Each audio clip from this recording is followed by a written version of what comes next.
She witnessed me bringing them into the home, training them, taking care of them, feeding them, singing to them, and I think there was an understanding there. So I do think it's possible for my very vicious hunting cats to not kill pet parakeets, but I really think that a puppy would be a way easier, better solution for my household, because then I could have a pet that actually likes me. All right. Because parakeets aren't very affectionate, and I have 2 cats that I love, but they don't like me. Well, River has a couple of sisters that haven't been adopted yet, so. Katie, I like dachshunds and French bulldogs. It's the most Gross. basic bitch part of my personality. Yeah, I don't like. I mean, dachshunds are okay, but I don't like French bulldogs. Like, I like a lot of unusual things, but when it comes to dog, like, I like the tiny little stupid designer dogs that will put me in hell. All right. How many kindergartners do you think you could take at a time? Me? At a time? Me or the cats? They come in all at once. Yeah, how many do you think you could take before you die?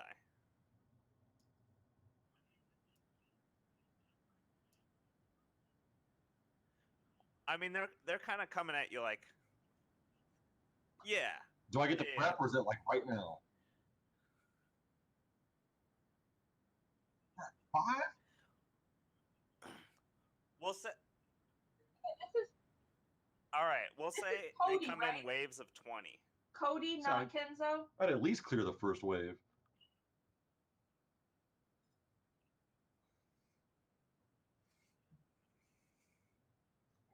I just know that now Cody's real answer before we shamed him was 5. So when he's driving by the playground, he's like, ooh, little sketch.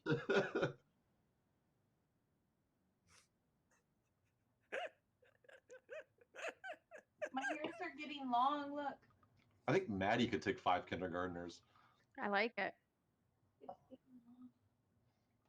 My hair is also getting long. Yeah, but you have a hair appointment on Thursday. You're right, I do. That's funny because you and my other client have appointments on Thursday and I'm coming home Friday, so that's pretty funny.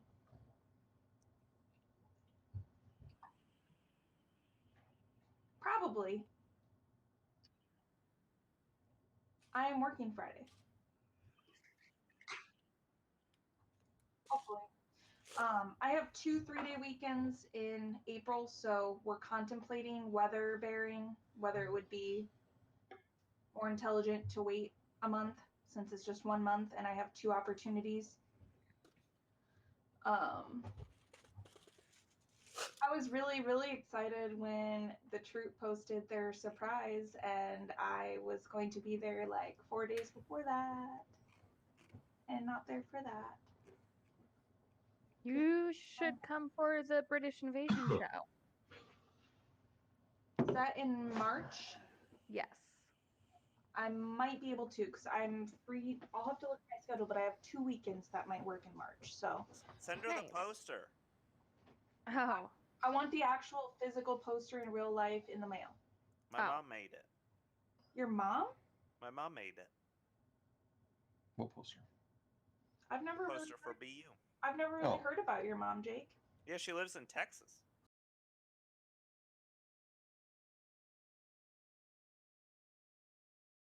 Has she lost power? I don't think so. I think my family is far enough out from Houston that they lost power and got it back. I know 2 people from Iowa that live in Texas, and both of them got like a foot of snow and no power, and they were both like, "What the fuck, God? I left Iowa for this shit." It's their fault. They brought it with them. That's right. You're from Nebraska. Hell, the town that my uncle lives in was like negative 26 yesterday before the wind chill. Like, that's fucking crazy. Hastings? In Nebraska. Oh, hey, you're friends from Hastings? My uncle. He still lives there. Oh. Uncle Mark, he's awesome. I'm pretty sure that's right next to, hold on, let me double check, because I could be thinking of a different place. Michelle, I sent you a text message. Is Josh not coming? Oh yeah, it's south of Grand Yeah, Rapids. yes, he's like 10 minutes late. I vote at 10 minutes late. The party gets to start hanging out in the tavern and just shooting the shit and getting up to shenanigans.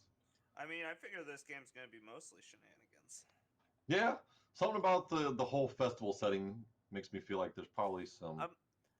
As a DM, I'm playing this one lighter and easier. I'm not doing as much prep as I usually do. Yeah, a festival seems like it's pretty easy to just grab random things out of. Like, how about okay, then a juggler comes out and. Yeah, everyone has their own D&D style. I make way too many bullet points and then mostly improv everything else in anyway. Probably the way to go. But it's hard. Here's the thing. When DMs say they improv most of their stuff, it puts off red flags in my head because most of the people who do that aren't good at doing that.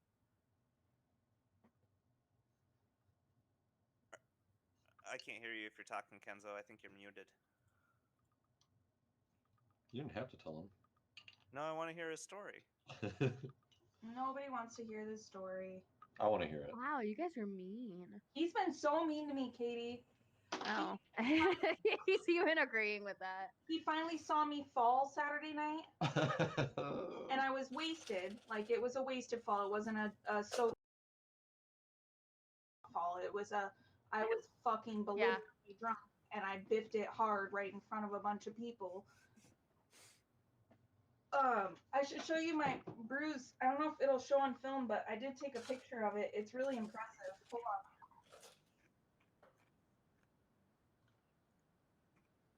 You see it? Yeah.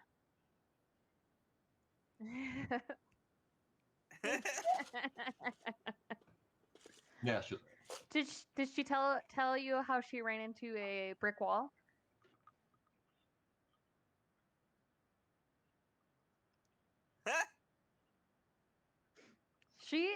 Was that the one that you tried twerking? I was percolating. Oh, percolating. I was percolating. And she fucking fell into the wall. That was a nasty little scrape too. I remember that. Didn't you like fall outside of the speakeasy right before that too? Right in the That district. one's where the scar's from right here. Yeah. That night. I miss going out like that. For real. I would love to go to a bar and shoot pool. I'm cheap entertainment.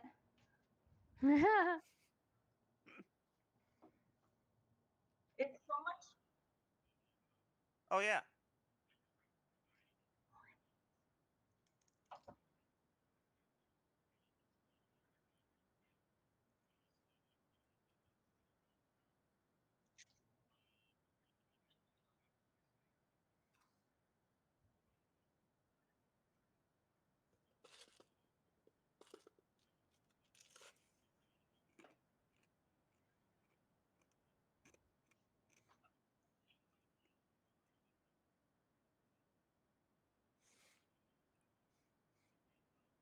Yeah.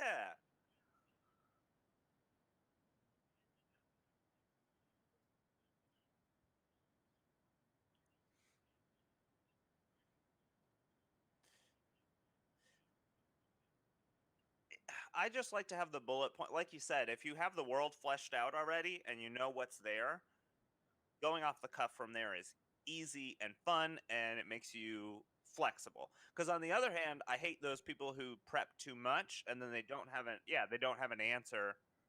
Like, yeah, who's in this bar? No one. Don't worry about it. Like, no, let me play the game. Like, they're like, you need to go to the bar and get the quest and then go on the quest. But they aren't ready for you to be like, okay, let's live in the world. You know what I mean? I feel like you need to, if you're playing this game, part of the fun of it is that there are other people in the world that you can play off of. Not only the five of you guys, but like I get to create, the barkeep and the merchant and the beggar and I like to pick random ass people to talk to make you on the fly to be like, okay, this person has to have a voice all of a sudden. What is this random passerby I'm just gonna grab on the street? My voices are not as good as other people's probably. I probably cycle through the same like 5 voices, which is I'm trying to get more into voices in my other games by playing people with actual like accents and things. Mm-hmm. Like I'm playing a game I on love your voice. Sundays. Well, thank you. I'm playing a game on Sundays where I'm playing a guy named Gideon Alder, and he's Swedish. So I talk like this the entire game. And it's a lot of fun. I like him. I was gonna give Svalio like an Eastern European accent, like make him almost talk like Borat. And I didn't commit. 'Cause like, man, what if I get tired of it and I'm over, like, and then I'm just stuck with him having to talk like this all the time? It's one time I made my character before Gideon was Sir Derek Radagog, a half-orc paladin, or he was a knight. Technically, he was a full skald in Pathfinder, that was all of his levels. But he was a knight, was his ideal. But the point of that story is, as a half-orc, I voiced him way lower in my lower range. So, like, anytime I played on Sundays, I had to have a glass of water next to me the entire time because it just, like, fried my voice. Sure. Imagine being like a screamo metal singer. Like, I've heard those dudes the next day, and they're like, Some of them had to get like vocal Oh, surgery and it's- stuff, man. Yeah, well, a lot of people don't know how to do it correctly either. And I don't know either, so I'm not gonna like Dang. try and coach them on it. But like, there's I know, that's what I was waiting. Yeah. there's ways to do screamo that don't harm your vocal cords, and then there's ways to do screamo that you cut. do you have an example? No, no. You know what's really funny though is all of my friends when they play that shit, I like jokingly sing along. I did this in college a lot because a lot of my friends were into that type of music and they played it in their cars, and I like would jokingly sing along, and then multiple times people turned around and they're like, Jake, you're really good at that, you should do that. And I'm like, I'm making fun of you, this music sucks. But they all sound the same too. Like, you could pretty much make the same three noises during any one of those songs, and nobody would know the difference. You could literally be like, "Fuck your mom and your baby," and nobody would even know. That's some pretty hardcore screamo there. That's what they're saying. They're like, "Oh!" like, "Fuck your mom." Fuck your baby. My favorite person I ever watched do that I knew really well for a long time and was very shocked and surprised was fucking Wayne. That's more Wayne. guttural. That's not Right. screamo at all. But That's more like, like Wayne's in a band though. knowing Wayne for years the way I did as the silly, goofy comedian with a pretty light, happy, cheery voice and characterism, like, and then watching him on stage with Crater, like, it's like, who? You know what's funny are is you? I saw his band before I even knew Bottoms Up existed. That's funny. that is funny. Because I was dating a guy who knew them really well. Like, the first time I ever saw Wayne was at one of the mustache shows, and he was like doing like a goofy Western character. And he was like, a hook, like that guy. I remember that show. Oh, you came in at the perfect time, Josh. I was telling them how I felt the first time I saw Wayne sing with Crater. I Like, couldn't I be had known- surprised that he was into metal though. That's the funny part. I knew he was into metal because I knew him well by this point. Like, No, we had Josh known was each doing other it. for a while before I ever saw or heard him perform with his band. And it was not, I knew it was metal, but for some reason I never anticipated what actually happened in that moment when he got up there and was like, "Bleh!" Like, I'm not going to keep doing it, but like, those sounds coming out of that body just didn't make sense to me. But I was still, I was also alarmed the first time I heard it. It definitely see- was way more guttural and like hardcore metal than I thought. I was Can you- anticipating. That's true. can you show us? Bleh. Oh. but that's Nailed it. I, Guttural, like, you know, like it's like way down in there. I was impressed that I could lyrically understand the words. Well, that was so right before you got here, I said some stuff about like they could be saying "fuck your mom and your baby," and everybody was shocked that I said that. But like literally, I wonder sometimes, like, what the hell are they saying? Because you have no idea. Well, Vice Daddy was gonna do a screamo demonstration for us, where we started with this. You got- Oh. What's gonna happen ever? Ha! I'm gonna hold you to that. And every time you're around, I'm gonna play screamo until you You're gonna start. play singing like Until I along. start doing it. We'll And I play you don't like even some like Under it, Oath and so- shit. I can Maybe if you tolerate catch small me things. when I'm drunk and it's already playing. I can probably arrange that. Island Time. I know some. What a great time to start my note sheet. Katie always makes fun of me because when I get drunk, I'd let everyone know that I'm on island time. But he like snaps and he lets everyone know. You gotta keep it snappy. Yeah. Don't by the beach. So we need to get you those. What do they call the steel drums? He'll get drunk and then he'll just keep doing shots, and even to the point where I'm like, no more shots, babe, and he's like, whatever, I'm doing what I want. And then I tried feeding him water, and then he got mad at me, Oh. went and dumped out the water while looking at me. Jake and I would have so much fun. Whenever somebody says they've had too many shots, that's when I order a Jaeger bomb. I Oh get Jesus. Yeah, really, really put it to the test. Are you too drunk? Because you'll only do one of these Jaeger bombs if you're too drunk. We both know you don't like it when people do that to you. So that's not nice to do. That's bad Jaeger karma. Listen, I hold back a lot during the day just because, it's not polite. When I get drunk, that all goes out the window. And I hate getting drunk because I'm afraid that drunk Jake is the true me, and I keep myself shackled inside my own body. Hi, my name's Michelle. Yeah, yeah, we really got somewhere tonight. I fucking hate that guy. It's a real breakthrough. Yeah, I hate that guy. That's why I don't get drunk a whole bunch. Katie, I mean, none of you guys have known me in my college days. I used to get drunk all the time. And I don't drink as much anymore. You used to play that tequila game. Oh my god, tequila. It wasn't even a game, it was just a good way to fuck up a Friday. I'm sorry.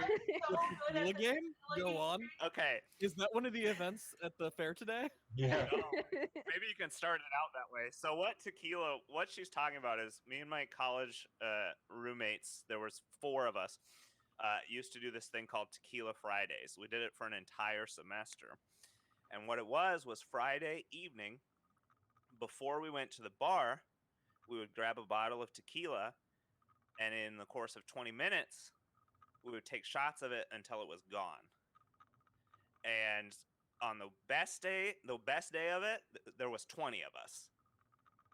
So that was good. The worst day, there was 3 of us. Oh no! That's a So rough we one. Oh We my took god! shots of tequila, we downed it in 20 minutes, and then immediately after, we went to the bars. Ready to roll.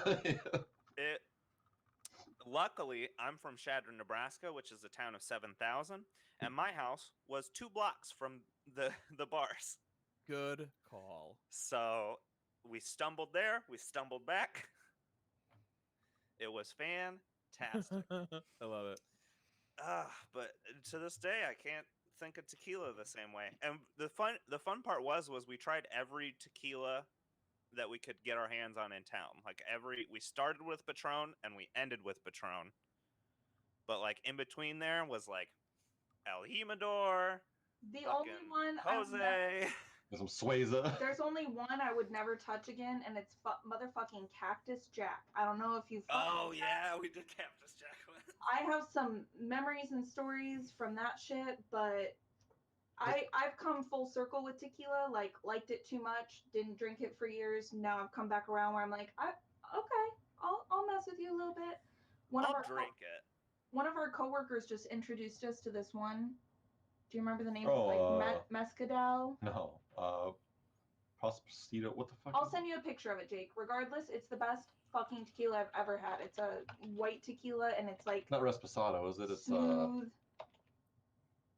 Anyway, Believe it or not, some tequila is like actually smooth and good. you don't need anything before or after. It doesn't need to be chilled. Like it has a really sweet, full-bodied flavor to it. It's the best I've ever had. One thing I have not and never will fuck with is Fireball. Oh, I'll drink some Fireball. Fireball's dangerous. I love it, but it doesn't love me. I have a It's- bottle in my refrigerator right That's now. the worst. Fireball is the who drinks fire? I'll be Who there thinks, Friday, Josh. man? Game I could on. Go for a drink. Let's do Fireball. It's My- a great shot. Oh, My God, friend I love Josh, not this Josh, a different Josh Warren, we were at a Halloween party and he had just had a breakup, so he grabbed the huge thing of Fireball, drank a third of it, and then he went out to the bars with us and continued drinking, and then he's like laying on the bar, and I was like, someone needs to take him to the bathroom, and they're like, no, he's fine, and then he started like going like this, and I was like, someone needs to take him to the bathroom. They got him up, walked him to the bathroom 2 steps, and just threw up everywhere. I was like, why do you let him drink that much Fireball? Oh man, Wait, I have a story, and I'm not gonna say any names because Katie might meet this person. I know Katie will meet this person, but I had a friend. This was when I was out of town one night. They Is it Joe started Klein? drinking. They had a party. I'm not gonna confirm or deny that. We had a Yes. party. They started drinking, and they ended up at a buddy's garage, which was a big party spot. And this buddy of mine, it was the first time he had really ever come to Shadron, and he was thinking about transferring there so he could be with his friends, and he ended up transferring there. But the first night that they really took him out partying, he got crazy drunk, and then drank half a bottle of absinthe, and started like hallucinating, Damn. and the night ended by him shitting his pants. Oh god. But he was too drunk to do anything about it. So a friend of mine's girlfriend had to give him a shower. Wow. That's a bad night. Now I want to know which one this is. Was it Alex? I post people off in showers during, before, and after parties, but I've never had to rinse shit off of any human except Maddie, and I'm really grateful for that. So I really want to know who that person is too, and you should not hang out with that person anymore because that is. Oh, I am positive he probably still does. A fireball, and there was no shit anywhere it didn't belong. I'll tell you that. I will say this person hasn't drank absinthe since that night. Oh, so- and the absinthe. But right, okay, so you say they drink absinthe, but you're in the United States, and unless there's some super hooked up person where they can get it from a place that has actual woodworm in it with the hallucinogenic properties, Yeah, it's not like super. It's not the same it's as not. actual It's absinthe. Bullshit. He said and he it tastes hallucinated, but he. It tastes terrible. What? He probably hallucinated because the taste destroyed all of his senses, and he was no longer able to like palpitate any Well, words or. and he was already drunk and maybe a little high. So Yeah. Does that mean it's ready to go? He was probably hallucinating. Josh is like, let's go. Jesus. I won. Woo! Woo! yeah, you guys beat the dragon. Yes. And Grendel Wow. died, unfortunately. Oh, how does Newton end this way? Time to re-roll.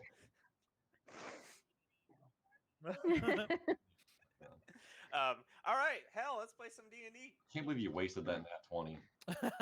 I was just pulling up my dice roller and it just rolled, and I was like, "Oh, all right." My Look dice at roller is that. communicating with me. We're gonna bank that roll. I Some would like to save DMs it for do my that. first arm wrestling match. I am not one of those DMs. Hey, I'm all about a good pre-roll. Man. Ah, Ba-dum-bum. Ba-doop-boop. I just got it. you're doing great, Katie. Doing God's work. So, who wants to recap? Who remembers what happened? We didn't do too much, but we had a bunch of conversations. We had a lot of role play.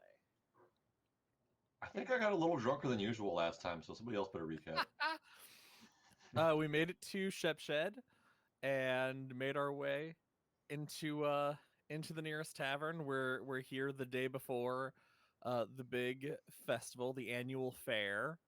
It's a big market event with some events happening, some arm wrestling, duo archery, and a talent show. Bruno revealed to all of you that he is a small-time celebrity, a bad guy, essentially pro wrestler gladiator, and made that known to everybody, and subtly announced Kenzo as his new manager. You didn't think that was patented move. Yeah, showed him Beard his punch. yeah, the beard punch. And the group just gathered information about the fair and got comped some rooms. And Some guy was and- weird with me. Yep, some guy was weird with you about the dual archery. And yeah, we just heard about that and we went to bed, and today we're attending the annual fair. Well, Elle slept on a cot in a kitchen, but the rest of us. got And fishy boys. Spio didn't sleep. Oh, I didn't sleep. That's right. I did not sleep. You did not sleep. I don't know where else slept.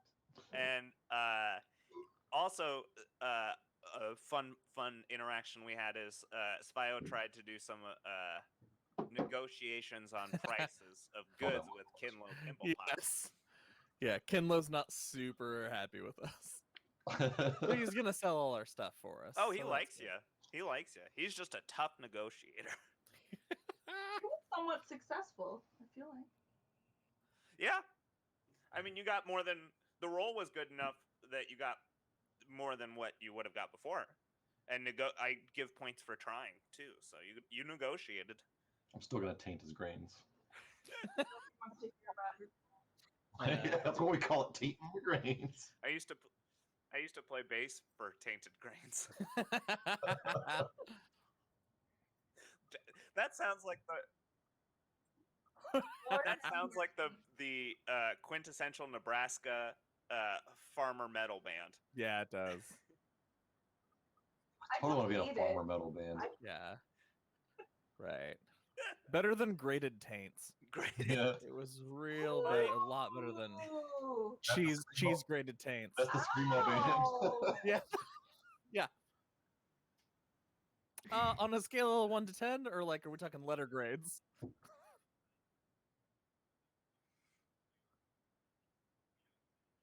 Oh, sure. Wait, R- why are we Rue putting women McClanahan. in the taint? Why is the scale of taint 2 women? Why are you just? Do you not know taint measuring? I have the Eladrin of taints. It changes with the seasons.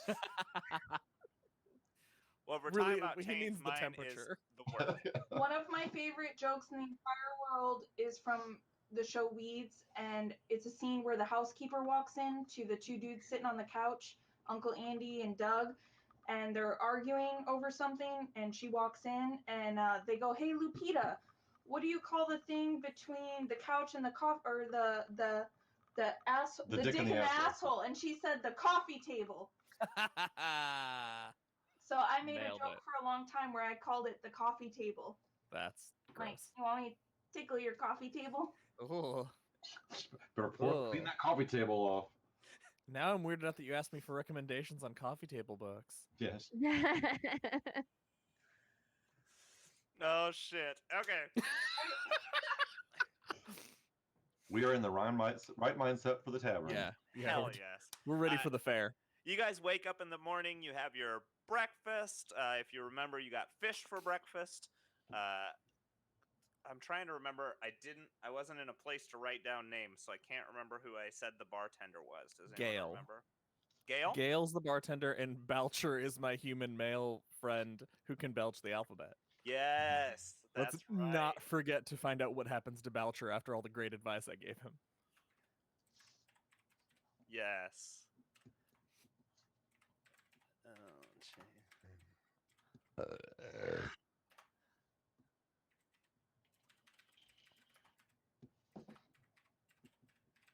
Okay. Gale whips you up because of the help of L, who he has kind of formed some sort of, friend relationship with, because L spent most of her night tending bar, so that he could do dishes and catch up on other chores that he needed to do. Because of that, you are welcomed in the morning to a big breakfast of fish and potatoes. You have that to eat, and you guys walk outside. I described, I'll kind of recap a little bit of what I described kind of at the end of last session, which was when you came into Shepshed, it was dark. All of the caravans and crates and things were covered, kind of preparing themselves. It seems like everyone just kind of rolled into town all that night, and everything was covered and all put away. As you wake up and leave the bar that morning, a cacophony of colored banners are kind of connecting all of the homes. It sort of forms this big canopy going down the entire stretch of the road. You can see vendors have set up their booths that they're kind of selling some out of their cart. Some have actually put up stalls, all sorts of things. And people are just probably what is 10 times the population of Shepshedders just kind of walking and milling about down the roads.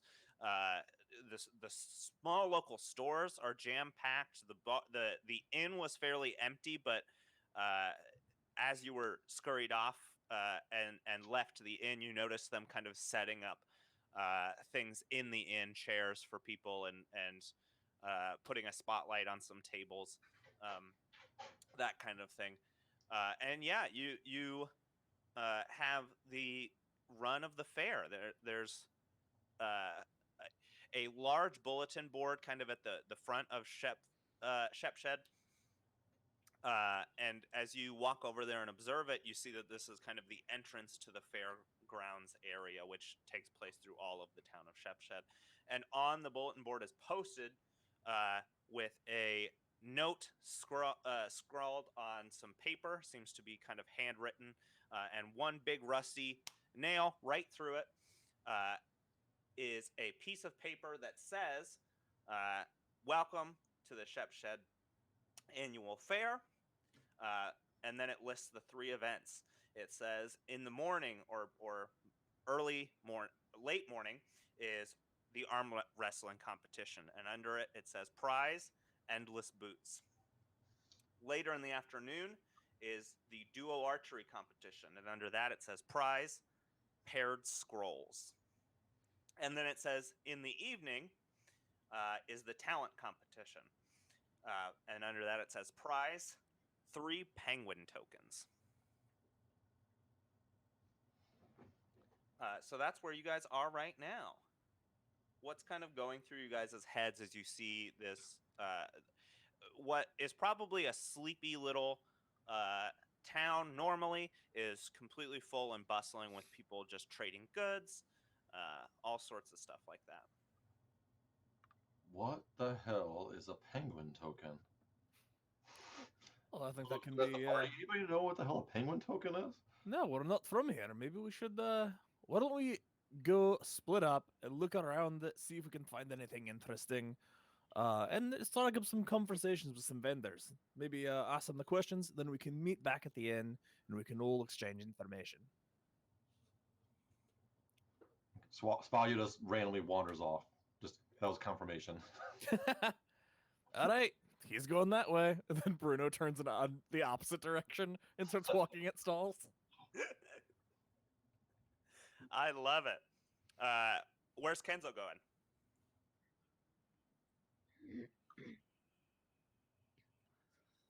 His own separate direction? How about L? Elle is suddenly covered in icicles, and she's turned very fair, even in comparison to her normal color.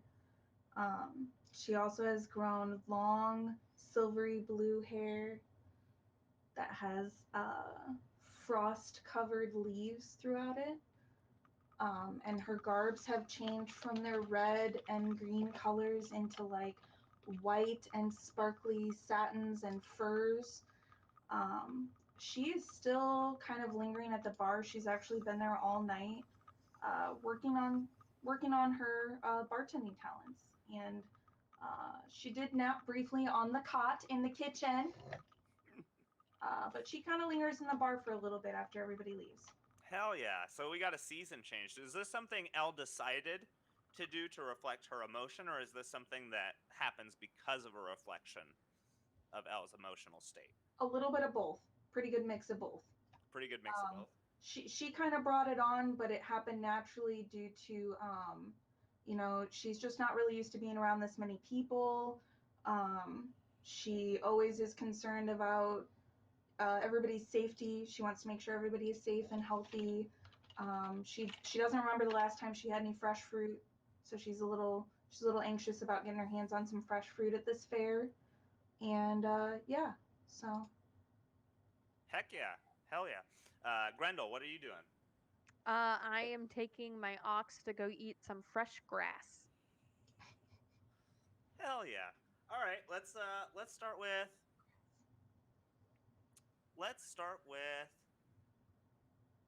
Grendel. You kind of walk off from the fair a distant way, kind of not maybe not as intrigued as large gatherings of people as some other folks may be.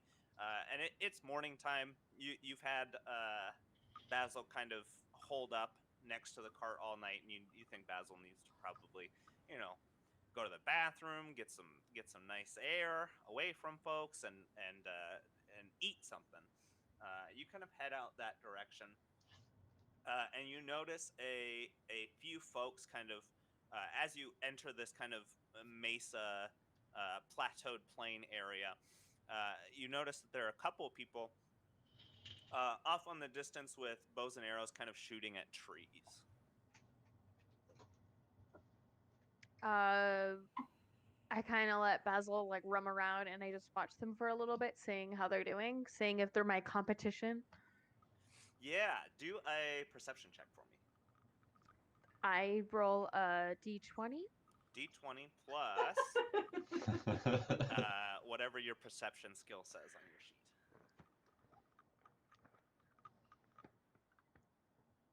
4. Perfect. So D20 plus 4. Anytime I ask for an attack or a skill roll or something like that, it's a D20. The I only figured. time you'll really use the other dice is for things like damage. I just wanted to. A 16. A 16. All right. The first thing you notice is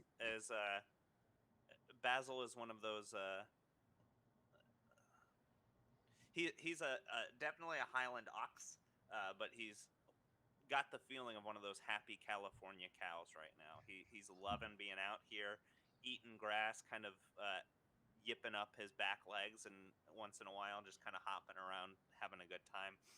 But your gaze goes over to these two younger folks over, kind of shooting at some trees. You notice that they have crudely, looking at the tree, you notice that they've crudely like carved a bullseye into it, like a circle and then a dot in the middle, probably with some sort of dull knife taken and just kind of dragged across the tree into the bark. And they're shooting at the trees, and you notice they're hitting the trees, but not always in the target, and fairly far away from the bullseye. They're two younger folks, but you get the impression that they're kind of practicing for the archery competition, though. By the look of it, they haven't had too many years of archery experience under their belt, not like a seasoned bounty hunter like yourself. I would say they're probably, you would put them in somewhere of the age range of 15 to 18. Okay. I just kind of let them keep practicing. I don't really interrupt them or anything. Just let them go at it. Okay. They keep shooting for a little while. Basil kind of comes up to you and nudges you and kind of begins walking his way back towards the fair, hoping that you'll come along. I follow him. All right.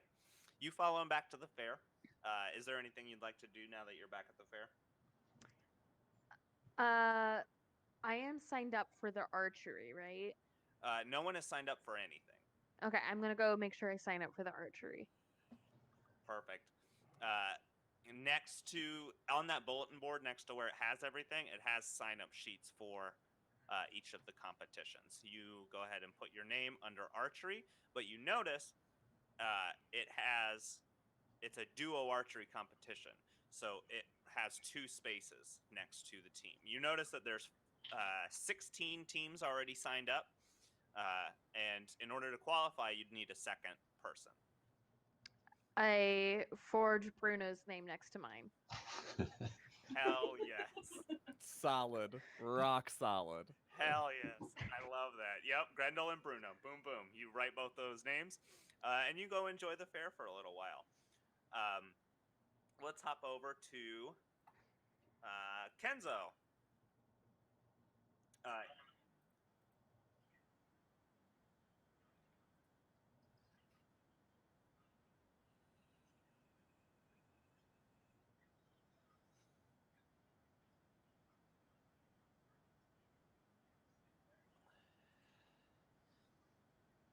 Yeah, they have a. I don't even really have deities. Hold on, let me. I know 5e did a much better job at deities than Pathfinder, so we're gonna use some 5e deities.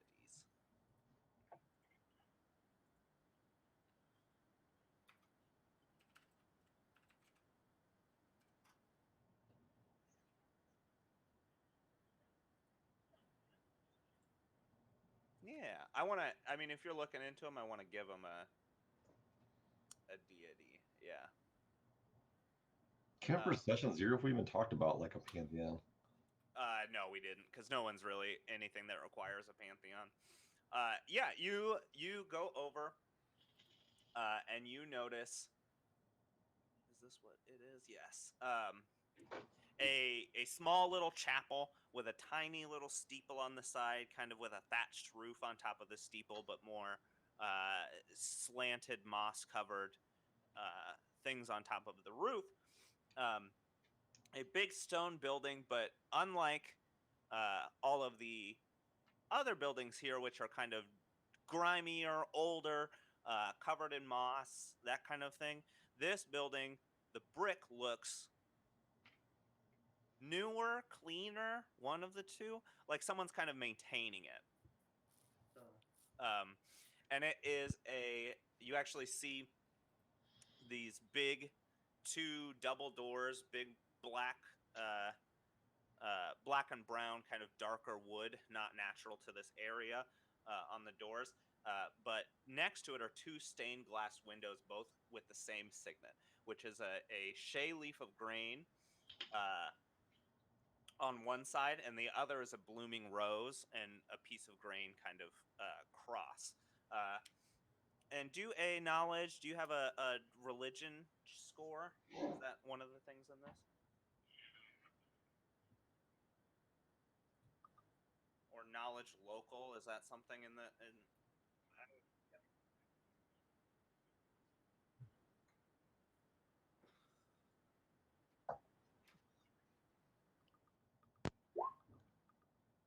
That's good enough to know. This is a fairly normal god that you would see in a lot of the smaller places too.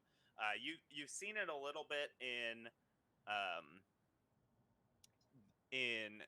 Splendor, in Barncombe, where it's mostly agricultural area. It is the goddess Shanti, the goddess of agriculture. Shanti, Chauntea.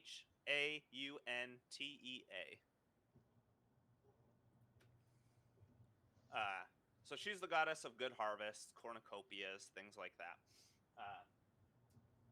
Just kind of, you imagine that there's probably they're not necessarily monastic. They don't have monk orders necessarily, or at least this one probably won't, being such a small town. But there's probably a bishop in there or a priest of some order, and most folks probably come to the church to gain blessings for their crops.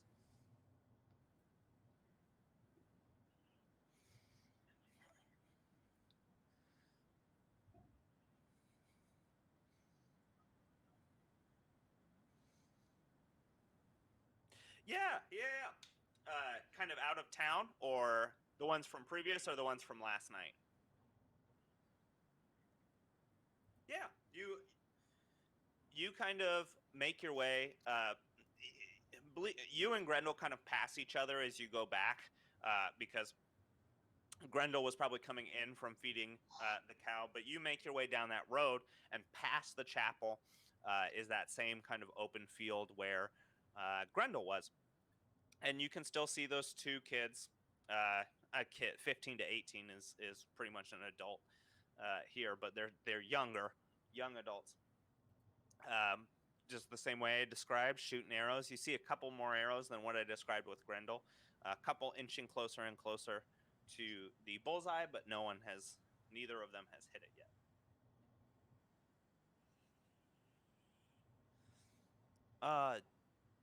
Yeah, I suppose. I mean, we made we're taking turns, so if you just want to join in on the order, you can go now, and we'll just add you in.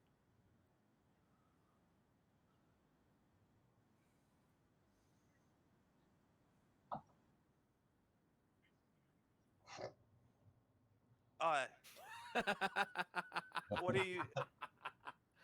Yeah. Do you need a bow? You want us to shoot?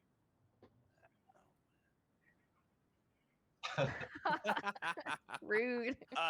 One of them gets like so confused, just like morally distraught, at the intention, and then the other one, without missing a beat, just pulls up, lines his bow and arrow up to you, and takes a shot. It's a 12 to hit. Probably doesn't even hit anyway.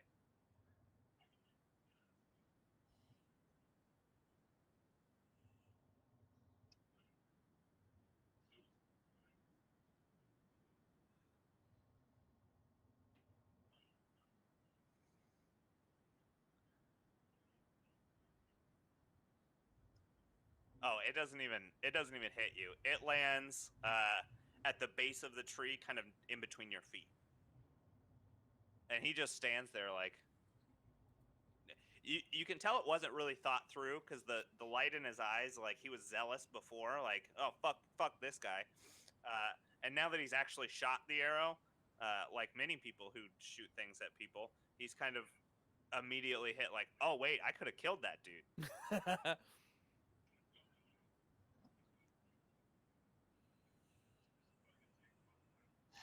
Shit, how would he react to that?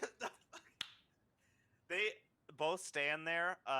One kid pushes the other, and just storms off in an opposite direction. And the kid who shot the arrow, the kid who shot the arrow, he just drops his bow and just kind of sits in the field. 15 teams it is.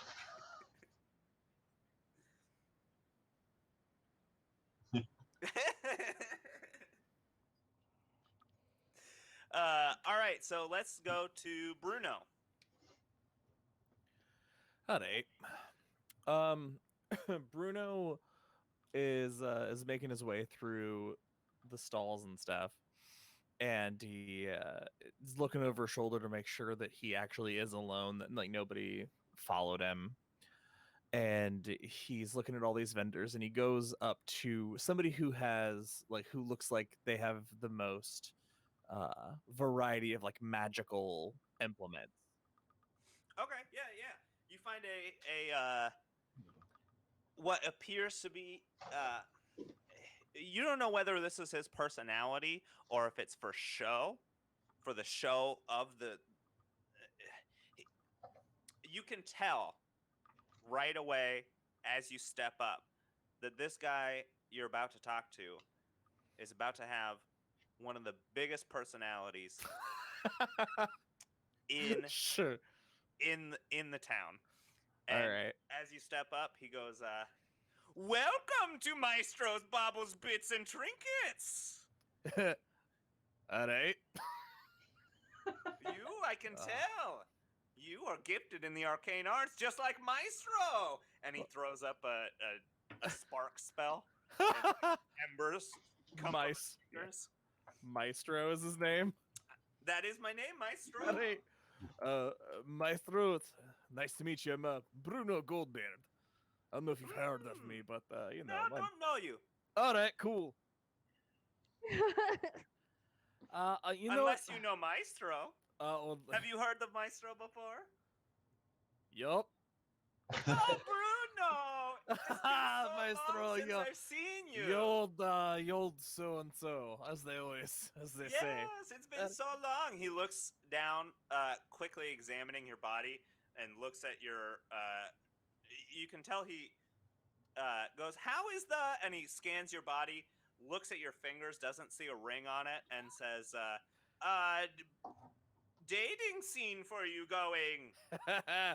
Oh, you know, I can't complain. I'm sure you're not doing the complaining yourself, Maestro. Oh, yes, of course. You were always telling me about all those times you had to wave off all of the women. Yup. People. Bruno's looking around kind of at the items on the table while he's looking around, and he's like, you know what? I don't think you're gonna have what I'm looking for. Thank you, Maestro. Wait, Maestro can offer you a deal. What are you looking for? Bruno kind of looks around again because this conversation, like normally big broad conversation is 100% Bruno's thing, but he's like really self-conscious, and he's Maestro, could you bring it down for just a second here? I got something You real. want me to bring you? Oh, sorry. Physically bring yourself down. Sorry. You're I cut very you off. tall. Here. You're Yes. a very tall All man. right. Hello. I'm a wee Yes. dwarf. I don't know if you're gonna have what I'm looking for. I've been searching for a periapt of health. Ah, I know what you're looking for. Trouble with the men. That, Pulls out this little blue not- stone. No, nope, that's not what I'm getting at. Thank you for thinking of me, but Is this not? no, it's a rare magical item. It's why I didn't think you'd have it. You have a lot of stuff here. I thought maybe. Can you keep a secret, Maestro? Of course. Maestro loves secrets. I need the strongest magic you have for getting rid of poison. Very serious, very old. I'm looking for something to cure it. I may have something for you. He's gonna check WebMD real quick. I know. Let me look if this is even a thing in this game.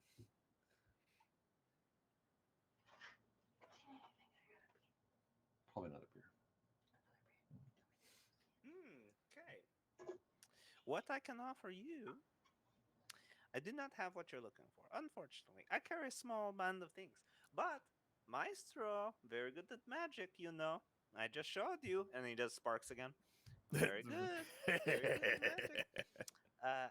I could make you some scrolls. I need some time to make them, but Sure. I could make some scrolls that would delay it for a time. I'd greatly appreciate that. Thank you. Yes. Should we talk price right now, or do you want to look into it and we can? I'm gonna go sign up for the arm wrestling competition. I'm gonna do that, and then I can come back around and maybe we can work something out. Oh, we'll worry about price after I've already made them and you're kind of on the hook for it. All right, yeah, I can respect that as a business model. But you know what? Maybe I'll come see you after I win the arm wrestling tournament and make a big deal about it. It's no problem. But if you could, I just need this to stay between us. Of course. All right. It's just you and me here. Nobody else. Perfect. And Nobody else! no, okay, all right. It was good talking to you. It's very good talking stranger, to you. and he weirdly bows like he doesn't know I've how to get never out met of this man conversation. before! And Bruno leaves and goes. Before you leave, he grabs your arm and he says, "And I'm not giving him a pill for his limp penis." And he palms you that blue thank you pill. so much. My penis is fine. And then Bruno goes and signs up for the arm wrestling competition, and also notices he's signed up for archery. Yeah, you go to sign up for the arm wrestling competition, and there's two things you notice in the archery competition. One is that one duo has been scratched off, Yeah. and the other is that you're signed up for it. Good. All right. Perfect. He sees that and he's like, "Oh yeah, I'm gonna need to find Grendel after I do this." And he goes and warms up for the arm wrestling. Svayo, what you got? Okay, so Spalio walked the wrong direction apparently first. So he is looking for anyone that is kind of more on the arcane side that maybe has books and all that stuff for a couple purposes. You know, he's on the hunt for magic and knowledge. Also, he wants to see if anyone can help him with this fucking book he's carrying around, any of the locksmith types, and then also just general trouble. I mean, if there's trouble about, he's gonna get distracted by it. Do you want to look for a wizard first, or someone who, like, go to a blacksmith who might be able to kind of force his way into it or pry it open? Okay. I think he's probably drawn more by, yeah, the blacksmith idea. He totally came up with that on his own. He's gonna go look for a blacksmith. Hell yeah. Yeah, you make your way. There's actually a couple folks with weapons and wares, though you can tell kind of by walking through these cobbled streets. There's probably one you want to go to who has the tools, which would be the blacksmith who's here. You probably can find that person at his little shop. He's got not necessarily what you would think of as a big blacksmith area attached to a shop. You can tell that this gentleman who most likely lives in Shepshed, he has a small hut that he lives in, and right outside that is kind of this lean-to that he's created, just probably out of extra wood he had lying around, or people had lying around and donated to him. It's kind of a hodgepodge of blacksmith things. You can tell here that he can make stuff, but what he probably does with his blacksmith equipment is make scythes for harvesting wheat and things like that. He makes, sickles. He makes tools. He's not necessarily a huge sword guy. He has a couple swords hanging up on the wall just to kind of show, like a sword, an axe. He's got a bunch of arrows kind of splayed out on a table with these fairly nice looking arrowheads. He looks like he's fairly good at what he does, but not like what you would find in a bigger place like Splendor. And you walk up and you feel the heat from his furnace, and you walk up to him and he says, "Hey, what can I help you with?" Hey, friend, I see you're quite the talented blacksmith. I get by, I suppose. Not much to do necessarily. A lot of my time is spent on the grindstone, kind of sharpening up the tools that I've already made and distributed out to Shepshed. But I can make just about anything. I've made a couple suits of armor before. I've made swords and axes. I got a couple there on the wall. If you just want to buy one and not commission anything, Well, hell, can you make me an elf with some big old titties? like a etching into like an engrave on a piece of metal, or do you want like a solid metal elf? Weird with big titties? science. That's pretty solid. That's a good question. It's a good follow-up. We'll come back to that one, actually, friend. So you seem pretty talented. Yeah, I've made weird. If you're worried about weird stuff, the people in Shepshed are like kind of that eyes wide shut type of thing sometimes. So Okay. Well, I've seen some weirder stuff. I'll be back at sundown. Yeah, But one of them's got one. I made a big orc lady with a giant ass and like a flat chest. And I haven't seen it in a while, but I assume it's like covered in slime and stuff now. So how do you get the right jiggle out of metal? It's just there's no. Yeah, What did you name jiggle. that doll? What did you name that very specific doll you mentioned? I definitely tried not to get attached to that one. I knew where it was going. Try not to get attached. I know I shouldn't be offended, but I'm kind of offended right now. What? They say if you love something, let it Awesome. go, and if it comes back, it's meant to be. It's. I'm not saying I was proud of making it. It's just it got put food on my table. It's Yeah, one but of those it things. did. I don't know, give him a little nudge on the shoulder. No, it wasn't for me. I don't know what this is for somebody else. I'm into just like the normal stuff, like shackles and chains. I gotta take a quick glance if he has like a basement area in his hut. You could tell that there's like a hastily carved cellar that's kind of from the outside. So, you seem like the kind of guy that's up to a challenge then. And I pull the book out and say, do you ever craft lock picks and keys? And I place the book on the table in front of him to see if it kind of gathers his interest. Oh, no, I mean, I haven't done it before, but I can kind of, I could break the chains, I suppose, if that's what you're asking, or I could, if we're just focused on the lock, I could try and break that, or if you really want like a key, if you want it to be able to shut again, like if you'd like it to lock, I need a couple things, but I think I could make a key probably. So you don't just put locking mechanisms on; you also unlock stuff, huh?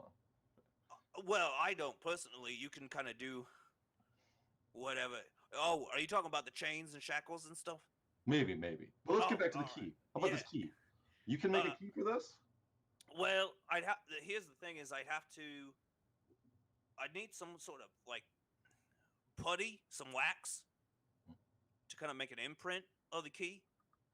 You'd pour wax in it, make an imprint, and you pull it out, and then you have your key imprint, and from there you can kind of make a mold. If I'm trying to replicate something, like if I'm making a lock, I can make it whatever key specification I want to. But if I need to recreate a lock and don't have the original key, do you have the key? I do not. I would Okay. probably be good with that if I had the key, though. Yeah, I need some like. Do you have any candles? Do you have any candles inside? I have a couple, but they're like. Well, shit, man. They're not the ones I have inside are not. They don't get hot enough, you know. Special wax. Yeah, they're for wax that like feels kind of hot but doesn't actually burn skin. Okay. The best kind. So let's get back to let's just break this motherfucker open then, huh? Like while we beating around the bush, right? I can do that. It would take me. I don't know if you want to leave the book here. It could take me like a couple hours. Do you know anywhere I could find this special wax that you need? One of the merchants might have something like that. Can you point me in that direction? Towards the merchants, they're all that way. Just any of them, just special wax? Listen, I haven't been out there. I'll say, okay. I'll go ask him for wax that's not too soft but not too hard. Yeah, if you ask them for a good amount of them might know, like a key making wax. They might have had to do something like this before or something. I don't know. Maybe look for the shiftiest motherfucker out there. Yeah, that's what I'm thinking. That's kind of my style. Yeah, the guy with beady eyes that kind of dart side to side, if there's one of them. Okay. Well, I'll get back to you, sir. I'll just kind of wander off. Oh, all right. Well, we'll see you later. Do you want to leave the book? Oh, all right. Goodbye. Al, you said you're staying in the bar, right? For the time being. I did for a bit. Gail came down and I was still kind of cleaning and mixing some concoctions, and he tried to give me some more compensation. I asked for a couple small vials of some of his liqueurs and mixers that he uses behind the bar, just very small amounts of a couple of them in small containers instead, and still took like a small gold piece or two from all the money I'd made him from being an excellent bartender. Yeah, Elle, I gotta thank you a lot. You know, you helped me out there last night. I was thinking, yeah, go ahead and take whatever you want. I'll give you a little money too. I stepped out for a minute and was walking the streets while you were kind of cleaning shop for me, and there was this, and he just palms you an orange. Aww. He said, one of the merchants had that. He said it was an orange. I thought we had this back and forth about, yeah, I know it's the color orange. I got fucking eyes, and then he got like really mad at me. He was like, no, it's called an orange, and I was like, yeah, the color is orange. I get it. Elle is beaming. Her eyes are sparkling white and blue and shimmering in pure admiration and gratefulness. Well, yeah, you look like you're saying thank you with your eyes, so I'll just say you're welcome. I don't know. I'm wondering if I'm frozen. You're very welcome. It's the least I could do, really. The guy was selling them for pretty. You know, he's on the corner over there. If you wanna come back and help later, you do whatever you want. Thank you, Elle. It's been great. Thank you. And then Elle leaves the bar. She heads down towards where the others went. She sees some kids crying by a tree and is wondering what happened there. She's kind of meanders and stops a few times along the way and kind of looks at some trees and grass and picks up a few bits here and there and puts them in her little pouch. And she's now kind of poking around in the little tent area, and she's got a few other things in mind she might need for the evening's festivities. So she's trying to find some like mother of pearl, like the inside of a pearl or an oyster shell that's kind of shimmery, and she's also looking for a few other different types of like leaves and flowers that she could get some that she could use. Yeah, you troll around some merchants. You definitely kind of they have, polite conversation with you, most of them.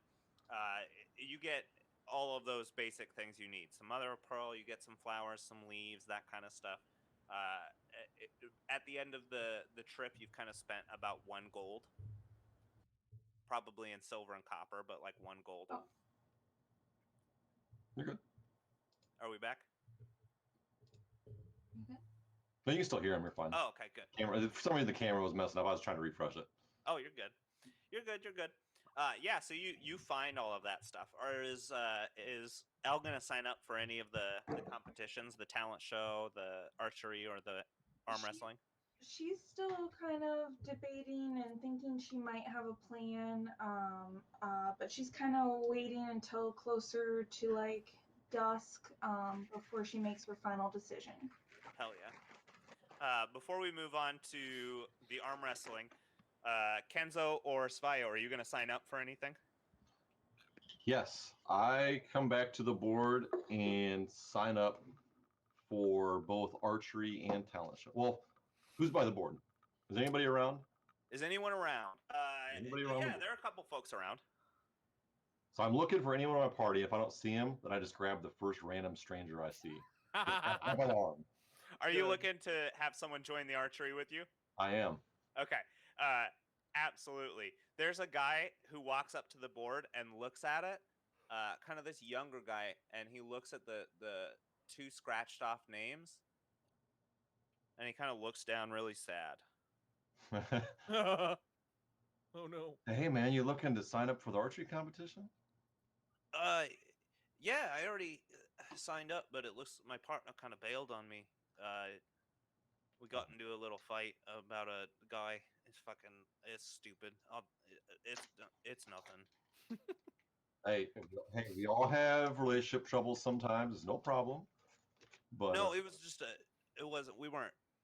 I mean, she gave me a hand job once. well, hey, go for a high five. High five. High five. So like, well, shit, man. I'm looking to enter all these competitions, so I could use a partner. If you know how to shoot a bow, you're like 1 step ahead of me, so we can like clean house, dude. Oh yeah, I'm pretty good. I've been practicing all morning. What's your name? My name is on this page here. Mon. Oh, it's the one that's crossed out. Mon, right there, yeah. Yeah, Mon Loshout. Well, shit. So I like write my name underneath the one that was crossed out before, and kind of like try to circle his name to make it look like it's not crossed out again.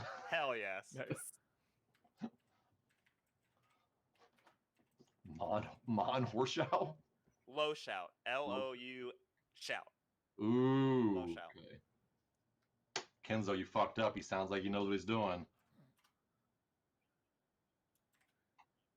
Yes. By this point, Bruno has found Grendel and is there. You can look over and just see that they're going back and forth, and he keeps pointing back to the duo archery thing. He's like over somewhere, and like you can see them like having it out. Before he walks away, Kenzo signs for the arm wrestling one also. He's like, fuck it. And he writes Barleywood Whistle on the arm wrestling part. Hell yes. Hell yes. I'm going to try to read. Yeah, you said Kenzo. You did say Oh, Kenzo, but I I said meant Kenzo. Yeah, he did. Kenzo signs up. I'm telling No, I'm not. Kenzo, do you want to sign up for arm wrestling? Perfect. Svayo, are you signing up for all of this? Are you signing up for talent as well? He's gone. No Svayo. He's loading. Hey, we're back. Okay. Yay! Are you signing up for all of the events, like talent as well? Bayo did sign up for all of them, yes. Hell yeah! And then why not? He wrote Kenzo's name just to fuck around. He wrote it on the arm wrestling. Why not? He was like, wait a minute, why didn't he? And he just wrote his name. Hell yes. Well, Kenzo, are you going to sign up for the arm wrestling on your own, or does Kenzo just find out during the competition? Hell yeah. So Svio is written on the sheet twice, and then in the arm wrestling we have Barley Wood Whistle signed.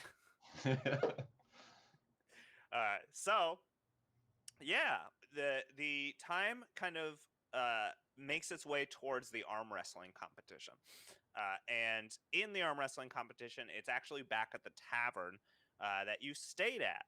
The chairs have kind of been moved. There's been some benches kind of brought in for some seating, kind of lower benches and higher benches to make kind of a platform around this one central circular table. Around the table are a couple standing sconces that they've kind of put to add this like pressure of heat to the competition, but also like light so everyone can kind of fully see what's going on. And we enter the, let me go to this. Boom. Hey. The arm wrestling competition. In the arm wrestling competition, there are about 16 folks signed up. So they kind of go off in pairs. Let me roll something real quick. And by the way, while you're rolling, I do have a disguise kit. Spayo is totally showing up with like a fake twirly mustache. But like he's just got the full like a disguise on. the first one that we go to, the first event, the guy calls out and he says, "All right, welcome one and all to the arm wrestling competition. Today, just so everyone knows what we're fighting for," and he's kind of like talking to the whole crowd. He says, "Up for grabs are the endless boots," and he pulls them out from behind his back, and they're this nice tooled brown leather set of boots, like dark leather boots with these lighter scraped leather straps all over them. And as he holds them up by the tops of the boots, you can see the boots kind of shifting from side to side, kind of just in his hands. I found the end of the boots. You got a boot.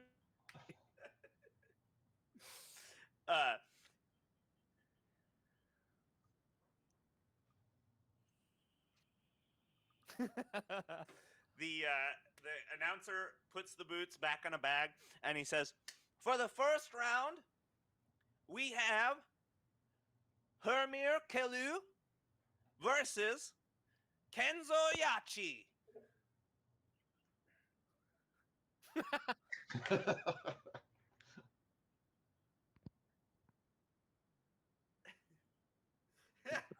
As Kenzo starts walking, Bruno starts the slow clap.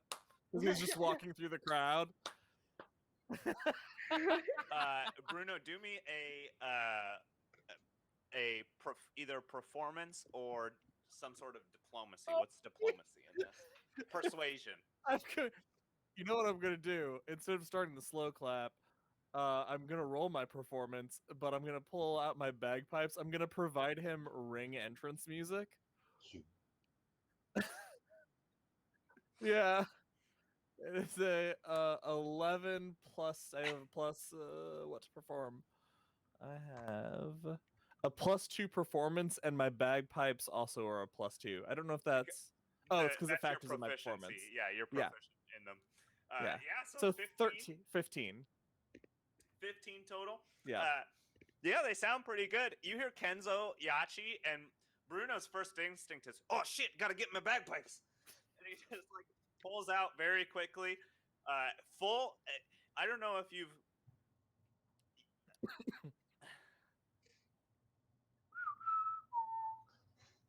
Oh, I know it's coming. The bagpipes On version the of Danger bagpipe Zone. version of Danger Zone. Yep. Exactly. Here's the fun thing. As Bruno pulls this out, this is no feat. This is no joke because I don't know if anyone knows much about bagpipes, but the way bagpipes work is you have to, before you can really start playing, you have to inflate that whole bag. So Bruno pulls out his deflated bagpipes and just with a couple of huge breaths, just going, inflates this bag. And Kenzo, you kind of walk down in disbelief, down a couple steps, get pretty close to the table, and that's when Highway to the Danger Zone starts on the bagpipes.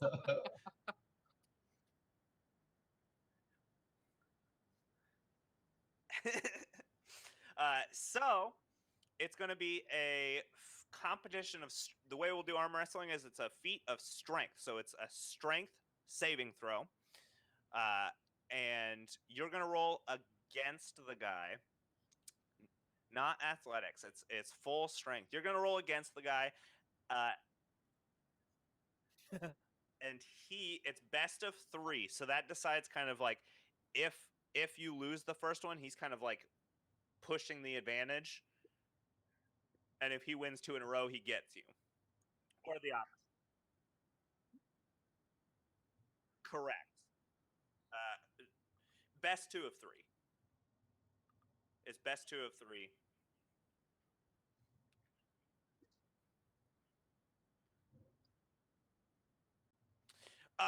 No, that would just make it take too much time. Yep, best 2 out of 3, and that's not like you pin him, you pin him, you pin him for like 3. It's like all one arm wrestling competition. Gotcha. Okay, let me pull my dice roller out. He gets this. All right. This is what you have to. Perfect. He's got a +1, so you have to beat a 9 on the first one. Yes, you did. All right.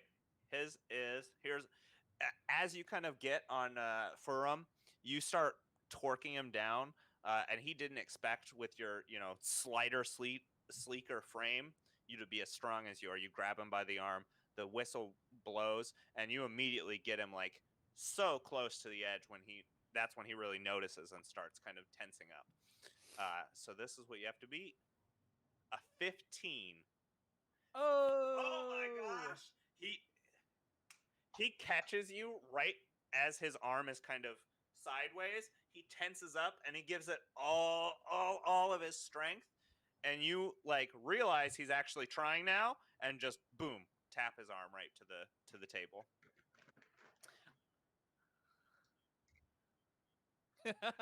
As soon as you tap into the table, the entire place just lights up, and Danger Zone starts up again, I'm pretty sure. Yeah.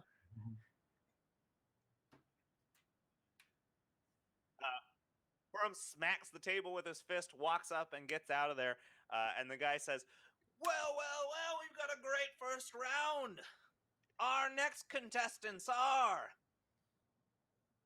Nijaz Real Toot versus Bruno Goldbeard. And everyone starts just cheering at Bruno Goldbeard. People know you in this town. And you see I just had his name. Where did it go? Nezjaz. You see Nezjaz walk up to the table, and it's this gnome. It's like tiny little gnome guy. But you see he kind of actually do a perception check. All right. Oh.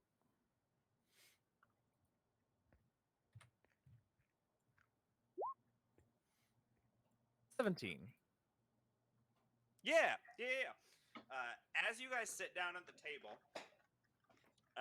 you notice he kind of puts his hand under the table and does a little swirling with his fingers. And you notice the muscles on his arm just get a little bit bigger. Oh, it's super gross.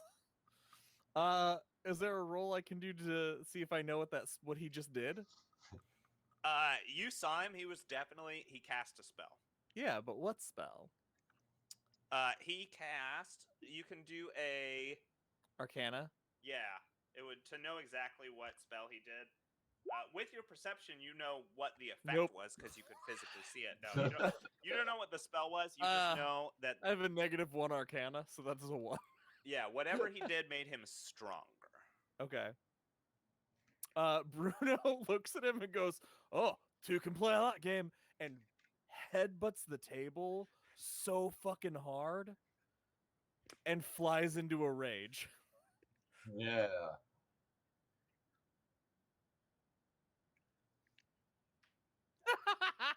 So after that, you see this guy cast some magic. Bruno says two can play at that game.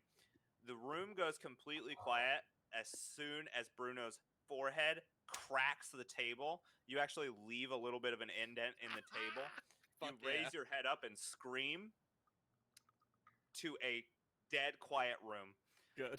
And as soon as you end your scream, people get off of their feet onto the floor and just start cheering. Good. And Good. Everyone follows right in line. The entire bar is chanting Bruno, Bruno, Awesome. Bruno. So since I'm raging, I get advantage on all strength rolls. Yes, you do. So your DC to beat is a 12 on the first one. All right. Nailed it. I didn't even have to use my second dice. Nope. You guys lock arms. This gnome with probably a half-orc sized arm versus Bruno Goldbeard. He has to lower his arm a little bit to get up to where you are. But you go at it, and it is tight right at the beginning. But you start kind of edging him over. Real edgelord. Real edgelord. And your second DC that you need to beat is a 4. Woo! I break his wrist. No, yeah, you start edging him over, and he fucking he starts fighting back, and he casts another spell under the table, and it makes his arm even stronger. You can actually see him kind of getting pushed away from the table as his arm gets bigger. And he's getting you lower, lower, lower. You're almost at the edge of the table. And then you just start screaming in rage. And as soon as you do that, he looks at you and breaks the concentration from his spell. It turns into a small gnome arm again, and you just fucking boom.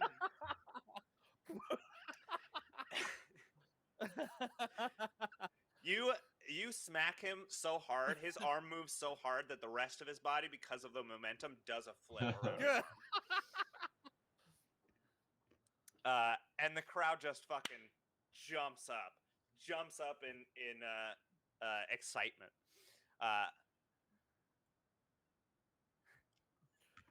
Bruno does not acknowledge the cheers. He literally walks away and is just keeps hitting himself. He's staying hyped.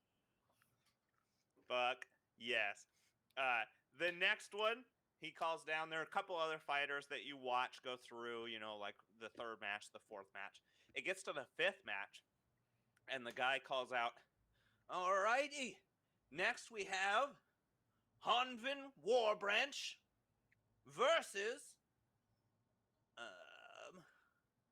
let's see here. It says Barleywood Whistle."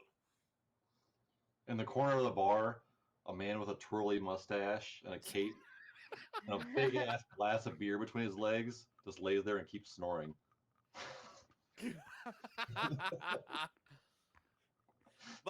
Barleywood? Barleywood Whistle. Anyone know a Barleywood Whistle? Nope, he just snores right through the shit. Honvin, I guess you win by default. When that person wins, Bruno runs back to the table. Let's go! Bruno, you won your match. You have the next one to go. Bruno goes and flips a nearby table and runs back.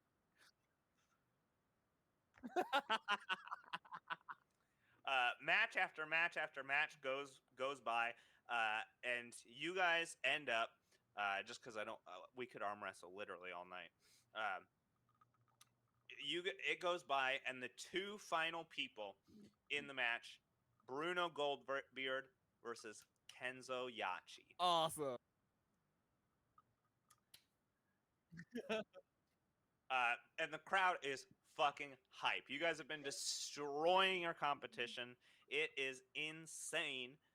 Both of your opening matches were just nuts, just crazy. Everything else compared to those two kind of seemed like normal arm wrestling.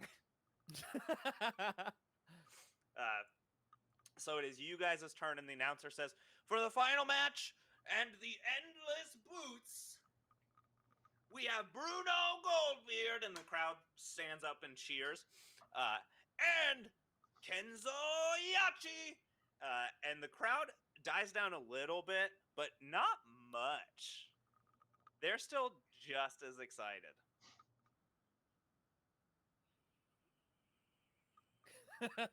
Bruno, you say that to Bruno, but okay, I'm gonna ask you, Dice Daddy.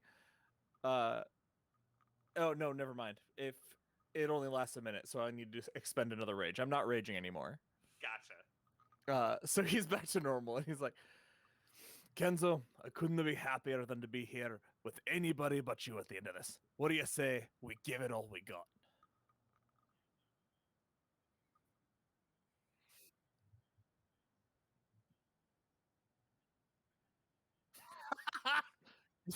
Bruno falls, bashes his head, and flies into a rage. There is...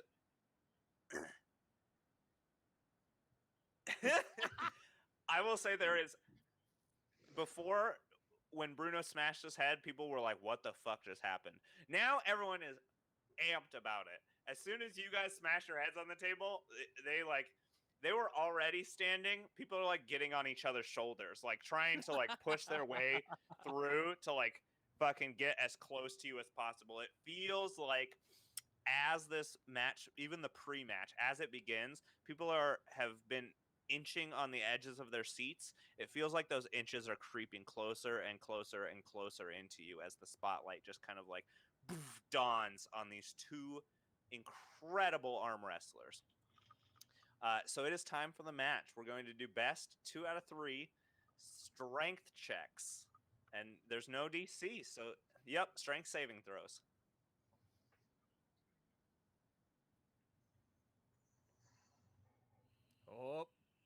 Oh shit, you got me. That's a tie. Oh no, oh yeah, that's with the +5. Damn. Yes, with my +5. You guys start going at it, the tension hits, just like, and then Kenzo, you're just like inching closer on Bruno's side. Bruno probably gets a little angry over this. Yeah, Bruno. Rage. Best 2 out of 3. If Kenzo... Very stressful. If Kenzo...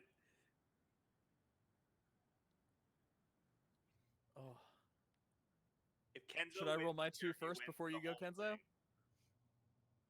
Should I... I'll go first.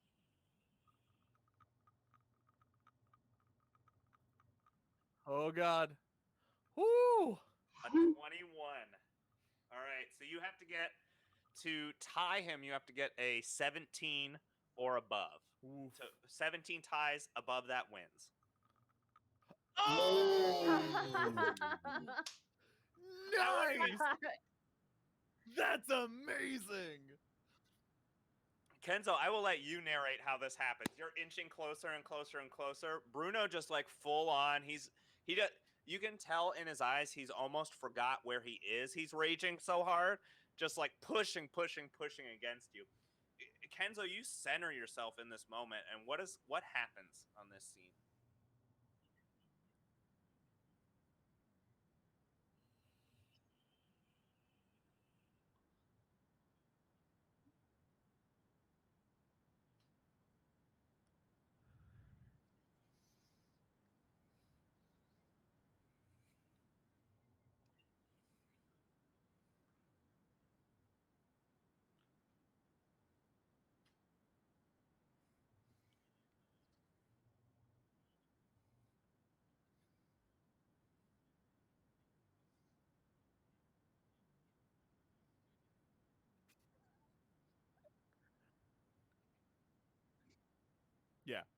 Bruno lifts Kenzo up after the hug.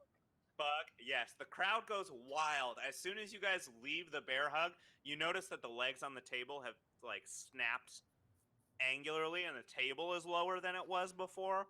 Just the force of these two Goliaths of arm wrestling smashing into each other has just buckled this table down.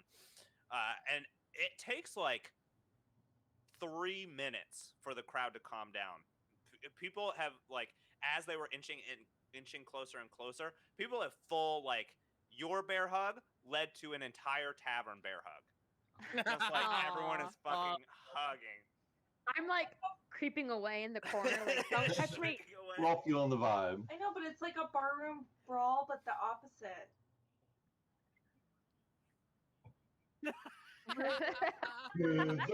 Kenzo. Yeah. I assume at this point Kenzo is on Bruno's shoulders as he's like fucking lifting him up in the middle of the crowd. And the guy throws you in the air this pair of brown boots. And you can catch them, Kenzo Yachi, and you have the prize, which is the endless boots. I will just tell you what they are instead of making you roll Arcana, because that's fucking dumb. The endless boots are boots that allow you to walk forever and not get fatigued. But while you're wearing them, you can't stop walking. All right.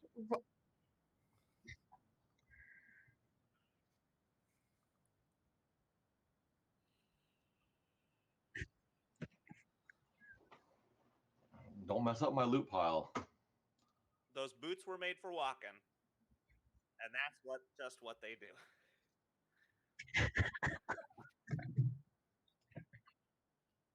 Yeah, no fatigue, no exhaustion. You can just walk endlessly. But if you have the boots on, you have to be walking. They just walk for you. They move your legs magically.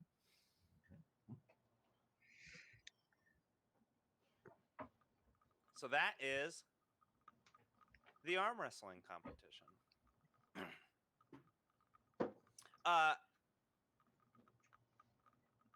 Svayo,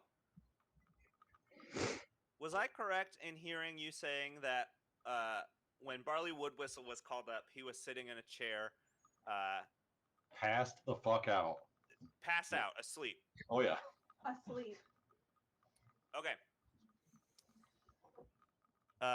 Spio, you're sitting in the chair, enjoying the competition, having a beer. You put the beer on, and your drugs have kind of worn off. Your uppers are going away. You spent 24 hours up. It's time to sleep.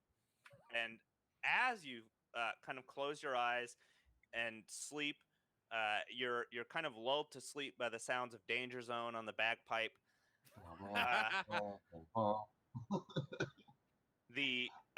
But the sounds of bagpipes kind of fade as you kind of hear this thumping, and then the sounds of bagpipes are completely drowned out by this light whispering, leading into this louder and louder speaking.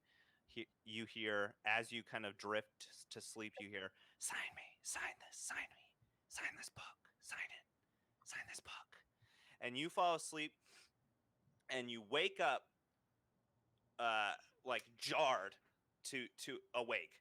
And you feel completely rested, but you're sitting on a wooden stump in the middle of this green field at nighttime. The moon is illuminating this entirely green field. Trees kind of sprout up all around you, and you're sitting on this stump, and in front of you is this long log going from the end of the log is kind of where you are, goes directly about 20 feet. And at the other end of this log is a Eladrin woman. You know her immediately. This is your patron. This is Sain Moonbow. And she's sitting on this throne of like overgrown thistle. and things like that. And she's kind of sitting on it, mostly relaxed. You know how like cool kids sit, kind of on the front of the chair. She's got Chill. one leg over the thistle throne, the other one kind of on the ground. And on the arm of the throne sits a black cat with a little red leather bag tied to its collar. And she pets the cat. And the book that you picked up in the cavern is in her hand, and she's looking at it. It is open. The chains kind of wrap around her arm. The book is open, and she's kind of flipping through the pages. She says, "I see you found the artifact." Because Wanarobi's like, I've been trying to get that damn thing open for like however many days it's been. He throws it out there. I mean, maybe he doesn't know. A week. I've been trying to get that damn book open for a week. Yeah. The lock's a bit difficult. It can't really be opened on the mortal side. You know, at one point I was gonna chuck this book into the water, but I knew that I would follow shortly behind it. You know, the book would have been okay. You, I'm not so sure, I suppose. Listen, you found this artifact for me. This, you know, before when I just said, "Hey, you want drugs? I'll give you power." That whole conversation we had. I like that flow. Remember that? Look, I mean, you know, but if it ain't broke, don't fix it. Yeah, this is kind of what we had there was like a handshake thing, you know, kind of between you and me. This book, and she closes it, and as she closes it, the chains that are kind of wrapped up her arm wrap back around the book, and she throws it onto the log, and it just kind of down the 20 feet of the log and just lands at the edge of the log where you're sitting. And she says, "This book will solidify that deal. This is a pact book, a pact tome. You will become more powerful than you could ever imagine if you sign this book. Now, And let's in be return, clear. I have a pretty big imagination. I guarantee you, anything that you could think of will be possible if you sign that book. All the creepy things you see in your mind." Already signing it. Already. He's just like, he's just like, As you pick the book up, the chains kind of fall off. The lock opens, the chains fall off, and the chains wrap themselves up your arm. And then the book opens on its own right to a page that has this big letterhead of Eladrin writing and contract, and it has a line there with a big X. And as you go to sign it, you realize that you don't have a pen. And as you think that, Mogwai nestles up underneath your hand, and he puts the pen that he has in his mouth, the quill, to the paper. And he's so distracted by power, he's kind of like nonchalantly, casually, like scratches the cat's head without even realizing, like, oh, it's my fucking buddy. Okay, like he's just like so entranced with power. Yeah, and you grab you have the book and the quill in your hand. What would you like to do? So he signs, you know, his full name, Svalio Giantis Calajunius. Oh, hey, actually, sorry, all-knowing Archfey, you know, the this is my realm that I created. I can see what you're doing. And she flicks her finger, and the page rips off. And underneath it is another page exactly the same with a big red X that you haven't signed. And it says, "I hate to do this because it's a stupid, stupid Fey trick. But you have to sign that with your name here." Are we still doing that thing? Like the fairies, the little pixies rule the area? Like, come on, man. Like, listen, it's silly, it's stupid, but every time you come here, you need to know that your words have impact. People are going to try and trick you into things. Not me, of course. I'm, great and Sure. wonderful. But other people might try and trick you into things, and I apologize, but as far as any legal document is concerned here, you have to use your actual name, which legally binding through that deal you made is Barleywood Whistle. Okay, so he goes and signs Barleywood Whistle. And he's like, "I'll respect your rules and traditions here as long as we keep this thing flowing." Yeah, the pages begin to flutter and flutter and flutter, and the book snaps shut. And the chains kind of wrap their way back around your arm, down your arm, and across the book. And she says, "Well, hey, now that you've signed the book, I got to tell you, when you leave here, you will have great power. It will grow as time grows and as you get to know it. I still need you to do something for me. We have... Well, since you're bound to me now, I suppose I can tell you more details. Here in the Unseelie Court, we're looking for a couple fugitives from the Seelie Court and from other courts. So we really need... it is a matter of the Unseelie Court's highest priority that you, on the outside, on the mortal plane, are my eyes and ears.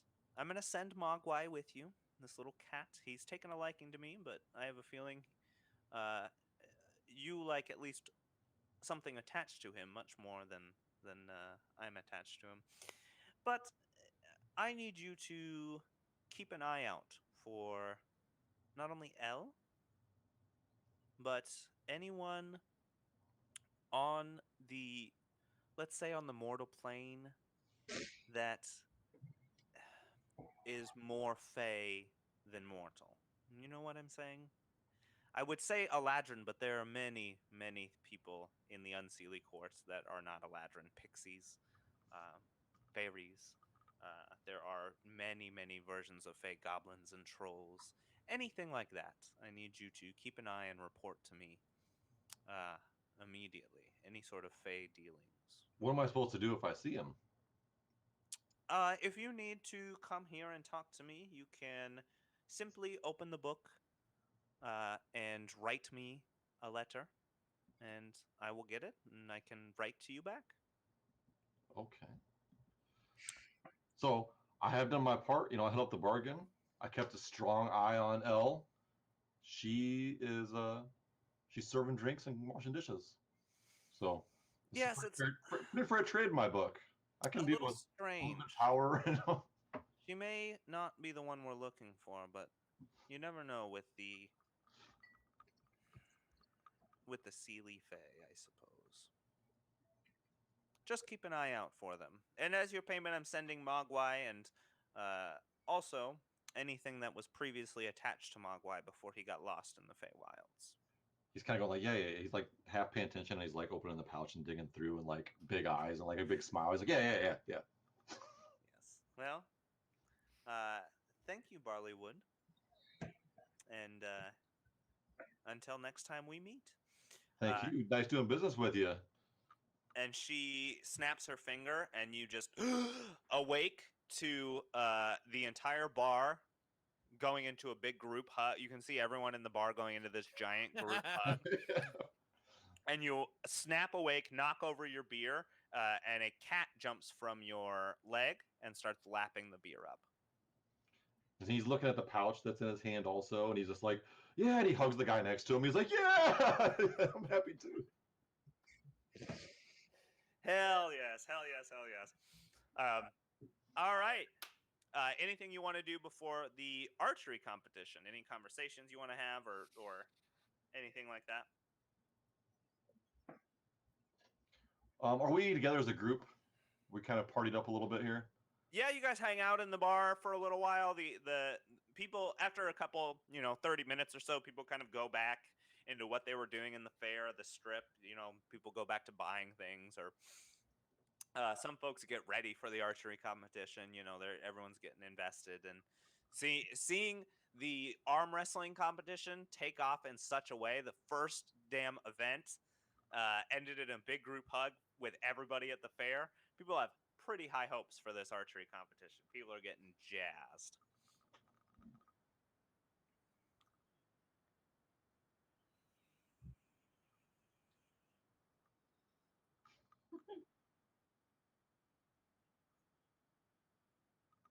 Spio. Oh, that is.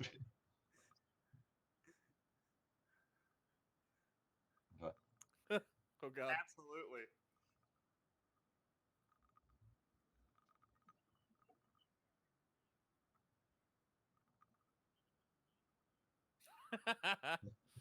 Good argument. Who could shoot this? I'll reach out. Who could shoot this face? I'll reach out and touch his cheeks.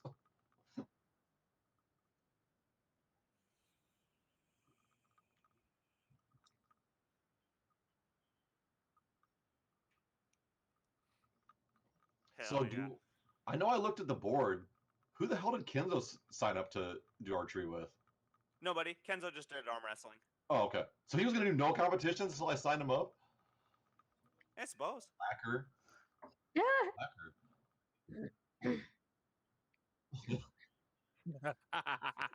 Yeah, right.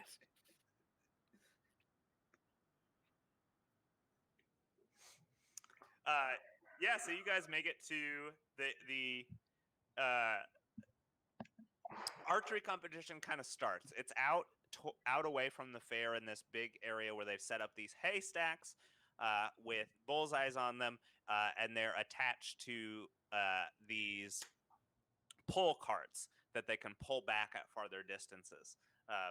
So you walking up, you kind of get the sense that you're going to shoot, they're going to pull it back, you're going to shoot it farther, they're going to pull it back, you're going to shoot it farther. You're kind of going to be racking up some points along the way, right? But if you hit the bullseye every time, that's all you got to worry about as an archer, right? So the archery competition gets set up, and the announcer from the arm wrestling competition says, well, it's going to be a tough act to follow, folks. That arm wrestling competition was insane. If you're here right now and you didn't see the arm wrestling, you missed out on one of the best hugs I've got since my divorce. This guy gets it. He says, welcome one and all to the archery competition. I'll ask everybody who's a participant to come on down, pick your row, pick your lane. And they've got 16 kind of lanes divvied up there. What is Grendel, how do you broach the topic? Bruno has seen that he's your partner, though he hasn't. Neither of you has addressed it yet, and you don't necessarily know that he knows. Grendel, how do you we addressed it. I remember when they were signing up, I was over there talking to her about it. Oh yeah. So Bruno knows. Bruno, where do you think you got a bow from? Do you have a bow with you? I obviously do not. I'm like hoping. Yeah, I'm hoping that like somebody will give me a bow, or that there's like bows set aside for this. I have a fucking bow either. As people are kind of setting up and bringing out their own bows, you two are the only ones who didn't bring a bow, and you notice off to the side there's like a handful of crafted bows laying around that were just kind of someone's backup bows at one time and have been donated to this pot. You guys pick up the bows with these. Well, they have arrows set up there in the quiver already. So you guys grab your bow. There's an option for a bow or a crossbow. Statistically, they're the same. But what do you see you guys wielding? I'm getting a bow. Hey, Svalio, do you have in your spells? Is it prestidigitation that lets you like? I do. Minor illusion people. So minor illusion is different, but I have minor illusion. Yeah, Spalio's with his whole theme. He's gonna be heavy illusion with the Eldritch Blast being the daily driver. Gotcha. So as you both go to get a loner bow, Bruno leans over to you and is like, "Spalio, I got a really good idea. I need you to cast minor illusion on me so that I look a little bit different. What do you say?" So Spio, like his mustache is like half off, and the top hat's kind of crooked because he's pretty fucked up at this point. He slept through that and then did his stash as soon as he got it. He's like, "How'd you know it was me?" Like, wait, you could tell. Yeah. So then he's like, "Yeah, I got you." And even though like he's like a drunken murmur, he's still like a little bit of glitter kind of happens, and he makes the spell happen. Yeah. So the direction he's giving Spio is now Bruno and Grendel look 100% identical. Fuck yeah. So we looked a little. We're identical. We just had little dissimilarities, but I figure with some minor magic, now our beards match and the rest of us. So now we look exactly alike. Yeah, Bruno got a glow up. Yeah. He's looking good. Yeah, now he has a good beard. Now Yeah. he's got a good beard. And now Bruno goes back to Grendel and just gives her a big wink, like the plan worked. And we're like, fuck yeah. Hell yeah.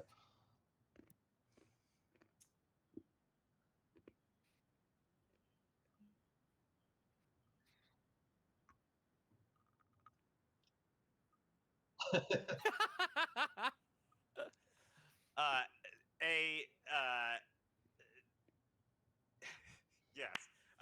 Kenzo, as you say that, you notice this teenage girl that you recognize from earlier. She like looks up and she kind of walks over to you and hands you her bow, and she looks at you and says, "Hey, I'm real sorry about what happened right there. You just, yeah. I mean, yeah. That'll teach me to give hand jobs to men." And then she walks. Thanks, Kenzo. I'm a lesbian now.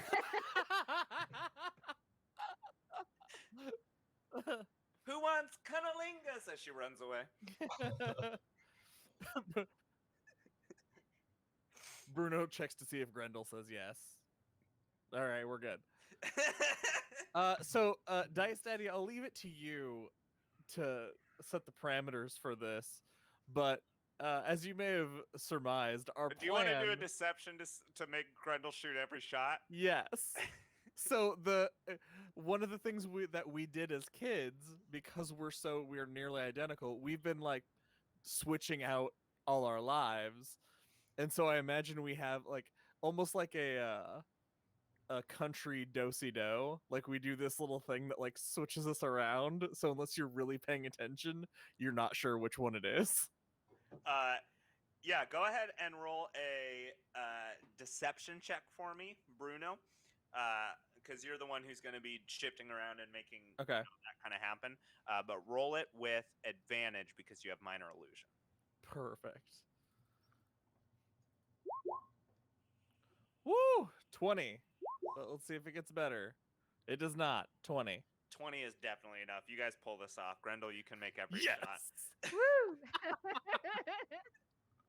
Absolutely.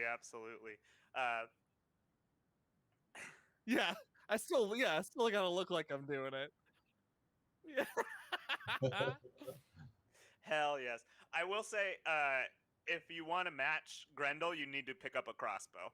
Oh yeah, okay. I get a crossbow instead. Yeah, you grab a crossbow. Yeah.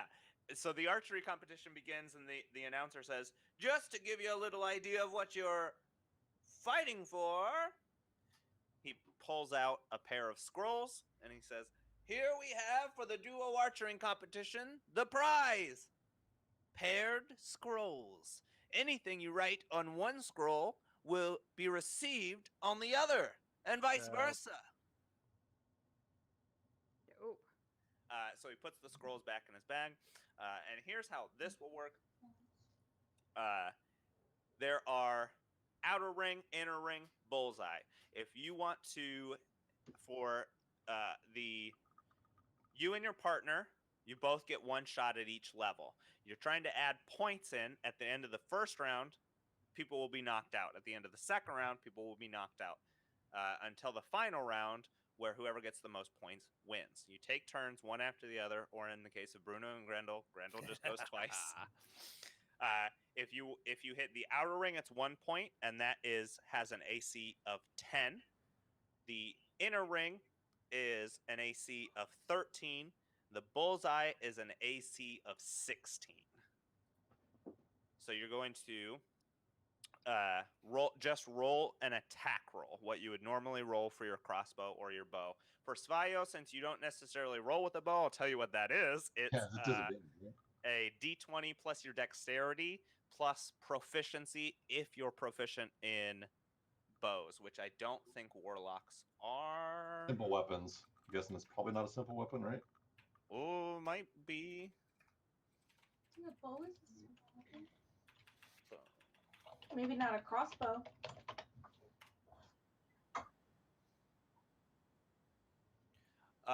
Yeah, short bow is a simple weapon. I totally grabbed a short bow. For sure. You did. So proficiency plus dex to hit. So the first round goes, and everyone it's one after another. Everyone kind of takes their shots, but we'll speed it up a little bit. Svayo, you and your partner get to go. Go ahead and roll your to hit. So if my dex is +1, when you say proficiency, you mean generic proficiency. So it's a +3, right? Because my proficiency is +2. +3 total, correct. Also, before this, since I could tell my partner's confidence was a little shaky, and I'm sitting there doing my stuff, I was like, "Hey, here, have a little bit of this. It'll help you out." And I offer him some of the secret stash. Heck yeah. And if that makes him roll at a disadvantage, I totally love that. Woo! It's gonna do something.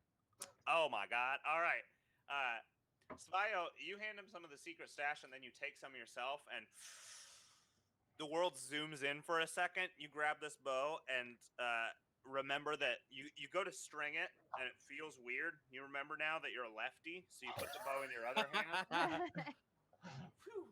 Shoot right down the lane, and hit the bullseye directly on it, and you shot before Grendel did. Did you see me get that fucking pixie? The pixie? Fuck yes. Yeah, you see a couple pixies drop in, and they go, "Nice shot." Oh my god. Good job, Barleywood. And your partner goes. So that's 5 points for your team. Your partner goes. He misses the target. So that's 0 points. Big fucking surprise. So you got 5 total for your team. Grendel, go ahead and shoot twice. So I do a D20? Yep, Yeah. plus whatever you shoot for your crossbow. So it's 6. Yep.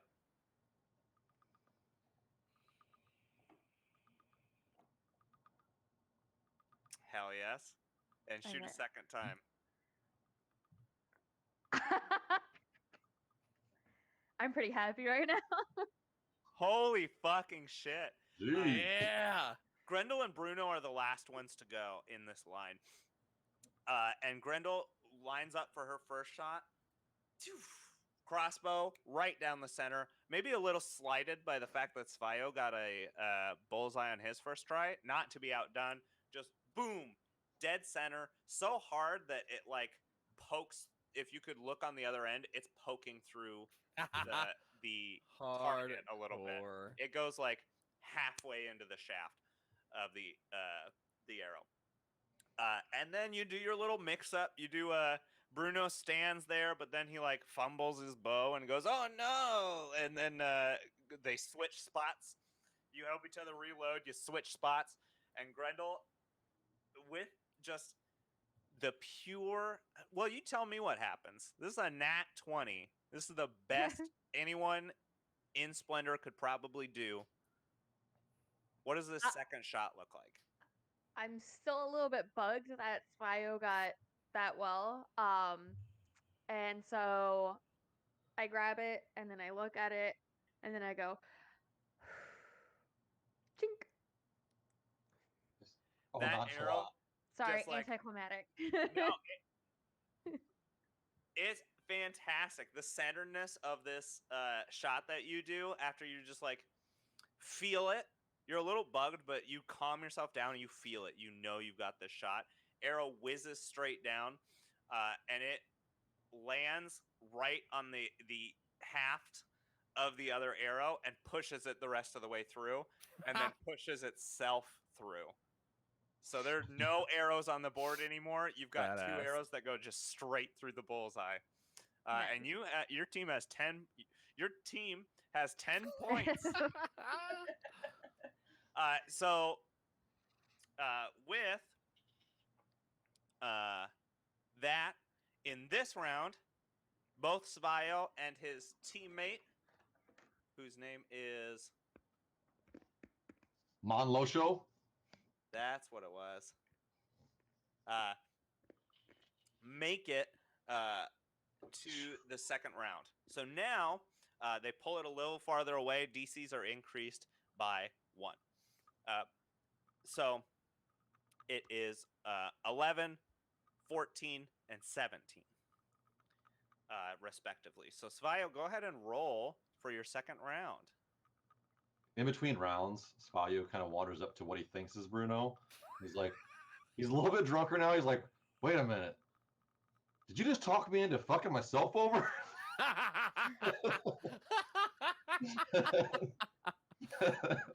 Bruno hears a commotion and turns to see Svayo talking to like an old Asian man, not even a dwarf at all. He's very confused. Let's do a Bruno 1, 2, or 3. 2. Grendel 1 or 3. 3. Oh no, he talked to the right person. Svayo, you totally. happen to wander up to the right person. I totally liked talking to the wrong person. Okay. 20 plus 3. Ready? 13. That is outer ring. So that's 1 point. And here is your partner.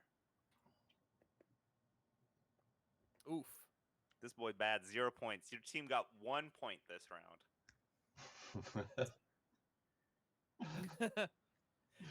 Grendel, go ahead and do that again.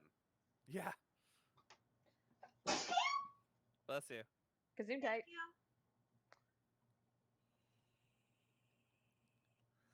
That first one is a miss. Ouch. Maybe Bruno should be doing this. Okay. Yeah. No! No! Elle's cutting loose. What she's doing. There we go. That hits A though. little bit Boom, better. bullseye. You recenter yourself, make sure everything's going great. Hit right through the bullseye. You have a total of 15 points.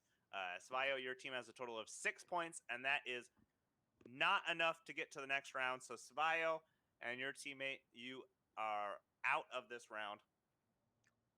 I pat the shoulder of the kid and I'm like, you tried your best, but your best is not good.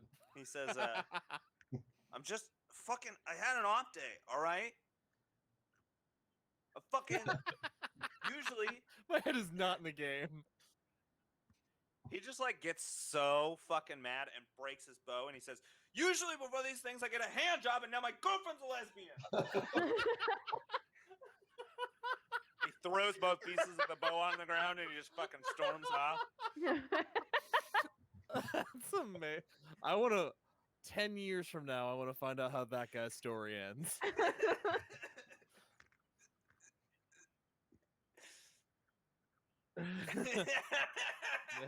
God. Outstanding. And now my girlfriend's a lesbian. Oh, wait.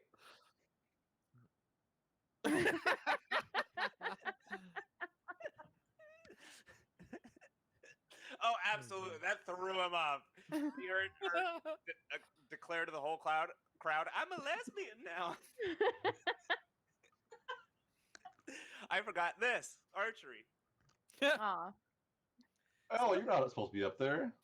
The final round. Definitely not L. Woo. Here we go, Grendel. The You got final this. round. Grendel, your team is in second place. Ooh. Points I have. So Second? not everyone's hitting bullseyes, but the team right next to you, which consists of that guy with the Irish Wolfhound and his teammate, they've hit. Oh no, you're in first. They have 12 points. You have 15. Ooh, goddamn right. Yeah. Yeah. So they have. So now the DCs are raised one more as the people pull the archers back. They get to go first, so I'm going to tell you how many points they have at the end of this, and you're going to have to beat that. So it's 12, 15, and 18 now for the bullseye. So here are their rolls. Yes. Oh man! Wow. Ooh. They added 3 points, so they got 15. You, to win this, just need to hit the target One hit. once. One hit. 12, 15, and 18. Go ahead and make your first roll.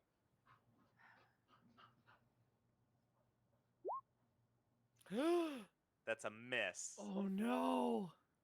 You hit the kid that was disappointed about his day. I was thinking about going after the girl that wanted to give Pen and Leela's. What was that word? You heard me. Cunnilingus. I like her. That's a hard word. Okay. All right, here we go. This is it. You have to get a 12 or higher to beat them. Otherwise, you tie.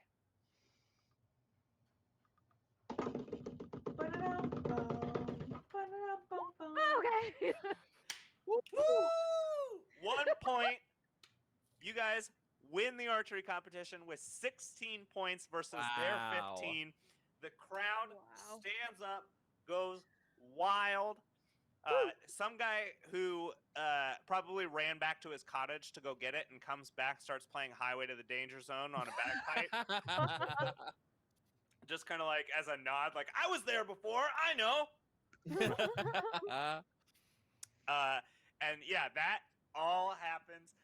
The announcer calms everybody down and says, "Congratulations, Grendel Goldbeard and Bruno Goldbeard. You guys are the winners." And he hands each of you a paired scroll. Dope. Awesome. I write penis on mine. Bruno, she like looks over at Bruno after she writes it, so he like unrolls his parchment. And he like,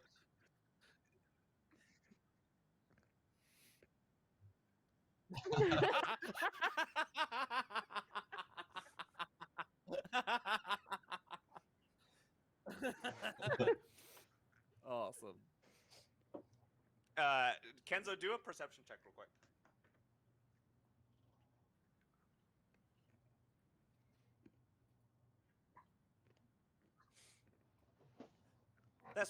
That's enough. I won't say that's enough.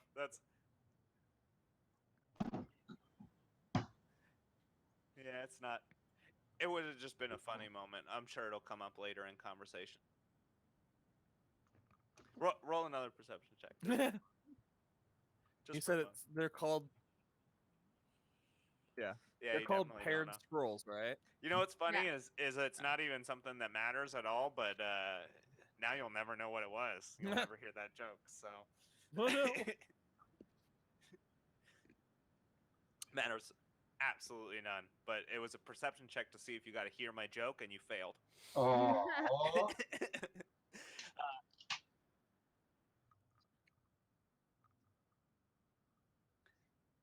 Yeah, everyone's done really good. You guys, the archery competition comes to a close. The evening kind of rolls in. You guys eat some at the tavern. Gale has made all of you another meal. He's even whipped up. He heard someone talking about fruit salad, so he cuts up another orange that he bought and mixes it with a bunch of just like. He doesn't really have greens, but the best he can do is like a mixture of kale and spinach that he has around. And he thinks that's what a fruit salad is, just salad with some fruit in it. So he offers that to each of you. And you guys have a nice little thing, and he actually sits down with you and talks. He says, "Oh, so how did everything go? Or I watched the damn arm wrestling competition. That was insane, Kenzo. It was great on you too, Bruno. But fuck, that was crazy. And how did the archery go? I didn't get out there to see it. So. Bruno, yeah. Hold my pairing scroll up. My pairing scroll up like a trophy. Oh my god, you guys are just sweeping the competition away. I love it. Elle, are you signed up for anything? Am I gonna get to see you at the talent show? Yes, I think I've got something you'll be quite proud of. Ah, well, I'll have to come down and see it. I'm very excited. Anybody else signed up for the talent show? Grendel, can you? You look like a dancer to me. Are you a dancer? I like try to break out the robot, but it's still so unlike. Yeah. Percolates into brick wall. Oh, are you doing the automaton? Yeah. That's my dance. That's a fun dance. Not very many people here have probably seen it. You might just win. I heard some guy is gonna belch the alphabet. So that'll be something to see, I guess, huh? Which alphabet? Common. Good question in this world.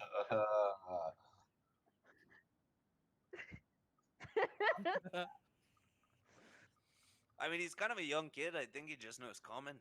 He's also a human, so I don't know. Most humans don't even try and learn a second language. It's kind of silly. No, you're right. You're right. I have a feeling here everyone knows at least something, right? Bruno and Grendel, you guys know dwarf. Yes. Svayo, you probably know a little elven, I assume, eh? I say yes in Elvish. Elliot, no. Pretentious.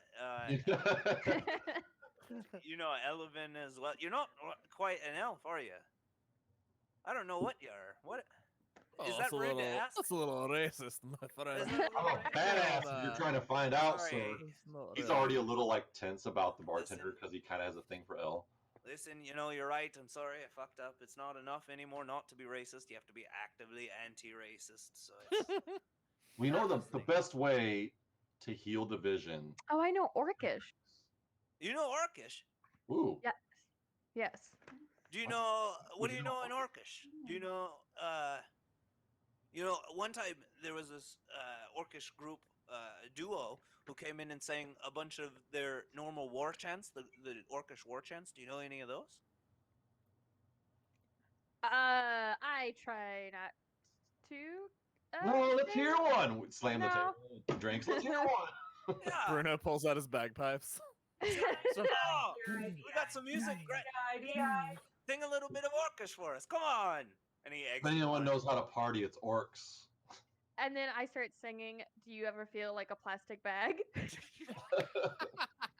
Orcish. In Orcish. Go ahead and roll a Good. performance check for me. Oh, god damn it. I rolled. I don't ever know where to look. I have no advantage on this. So I just rolled a d20, right? Yep. Is this your bagpipes to go along Yeah. with it? Yeah. Holy shit! Jesus. Wonderful wastes of natural 20. Fuck Yeah. yes. No, it's here. So you guys are having dinner, having this conversation. The bar is packed around you with people kind of talking, having their own conversations. It all fills up. Bruno pulls out his bagpipes and begins to kind of accompany. And bagpipes are really shrill, but it's cut in this like beautiful kind of juxtaposition to the low grumblings of Orcish singing, or singing in Orcish. And as you start singing, the bar just kind of like quiets around you, and you don't notice it. You don't notice it at first, but everyone else who's listening just kind of stops what they're doing and just kind of like turns their head and listens. And when you finish, it kind of dawns on you that everyone is kind of staring at you. You look around and people, you catch a couple eyes as you dart around, kind of probably nervous. Grendel's not necessarily used to being the center of attention. And as people look at you, you see like people are nodding, like, yeah, that was really fucking good. You actually even see a couple orcs in the back, just like fucking nailed the dialect and all. Fuck, that is insane. That is insane. And after you're done singing, you kind of, how do you react after this has all happened? I notice everyone staring at me, and then I'm just like, I gotta go feed my ox. Bye. I just leave. They begin to clap as you leave. There's like this kind of not like uproarious, applause, but just like this fucking clapping. And you leave, and as you come back, you guys continue this kind of conversation and food and eating and things, and you notice there's some folks around the bar just kind of humming the tune that you were singing. Good old Katy Perry. Orcish plastic bag. Dice Daddy, Bruno is going to try to parlay his celebrity status here, plus with the showings he's put up all through the event. I want to find like the mayor, and I want to try to make a roll to become a judge for the talent competition. Oh, I like it. I mean, I'm the biggest celebrity in this town. Absolutely, you can try. Perfect. You definitely. There's not necessarily a mayor as there is kind of an elder. The announcer from before is going to be one of the judges. Okay. You kind of corner him, start talking to him. You guys have a conversation, and you kind of want to know who the head person is in this. And he points, the most of the decisions are made by council, but the leader on that kind of small council is a human female name generator. While that's happening, the party has started kind of vibing. We've synced up a little bit. So when I can sense that Bruno's up to some shenanigans, I slip him the cup. Like, hey, hell yeah, have a sip of this. Fuck yeah.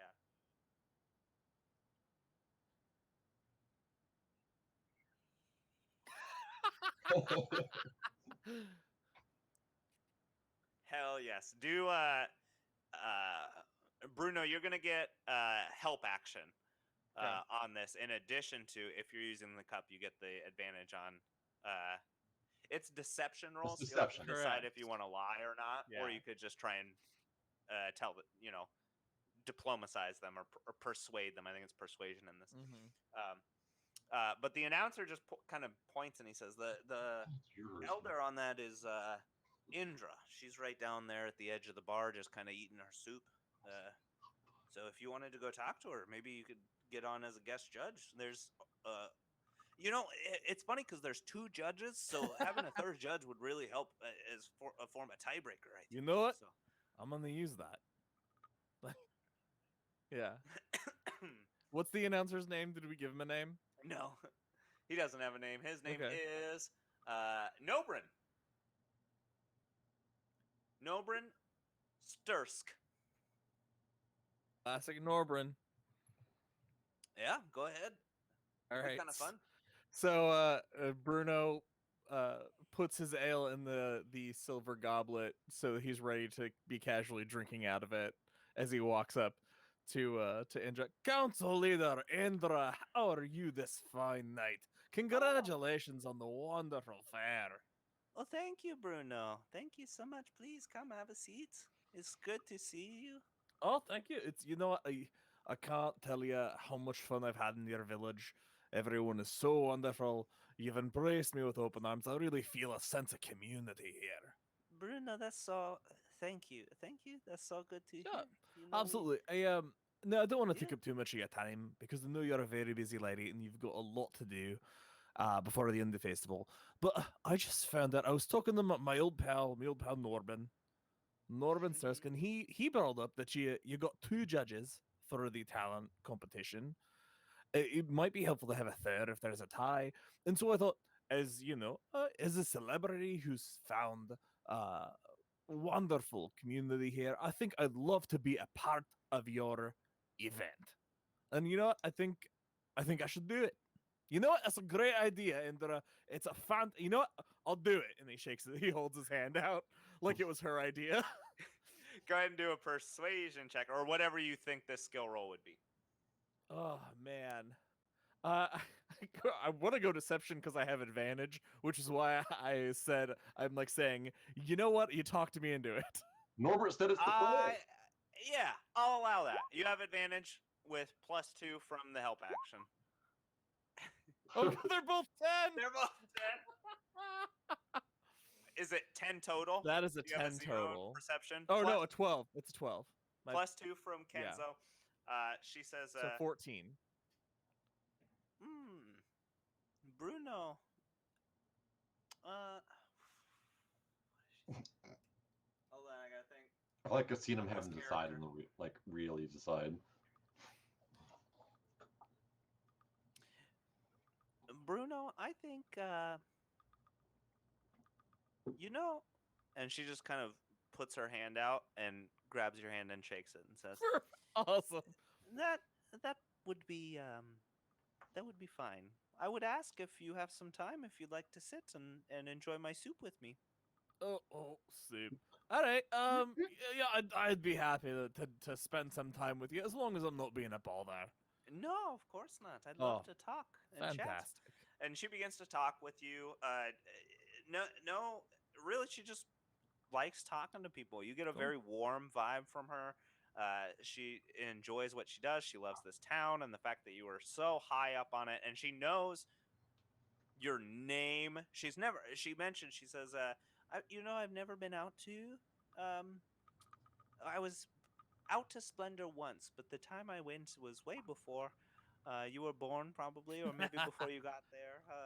I never seen any gladiator-style fights, and if you could tell me about them, maybe we could invite you out sometime, and maybe you could do one here for us. Oh, that sounds great. And he breaks kayfabe, and he's explaining to her like how the show works with the gimmicks yeah. and stuff. And he's like explaining to her like, and this is like you get people right involved. They support people, they boo others, and it's like the community you have here. It just makes everybody have a good old time together. And the best part is we don't have to deal with, people actually getting murdered like they used to do in the old gladiator pits. Oh, from your story, so the ladder is already a little broken when you bring it in and hit someone in the back with it? Is that Right, yeah, so that it's meant to wrap around. It makes it seem so much more violent. Oh, that sounds very cool. I like that.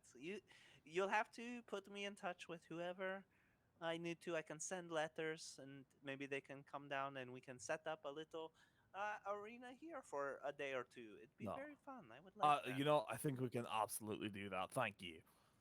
Will you set it up for me, or I'll send a letter? Do you have a place that you stay? Yeah, he writes down Bretchel's information and where she can send stuff to the speakeasy. Hell yeah. Hell yeah, hell yeah.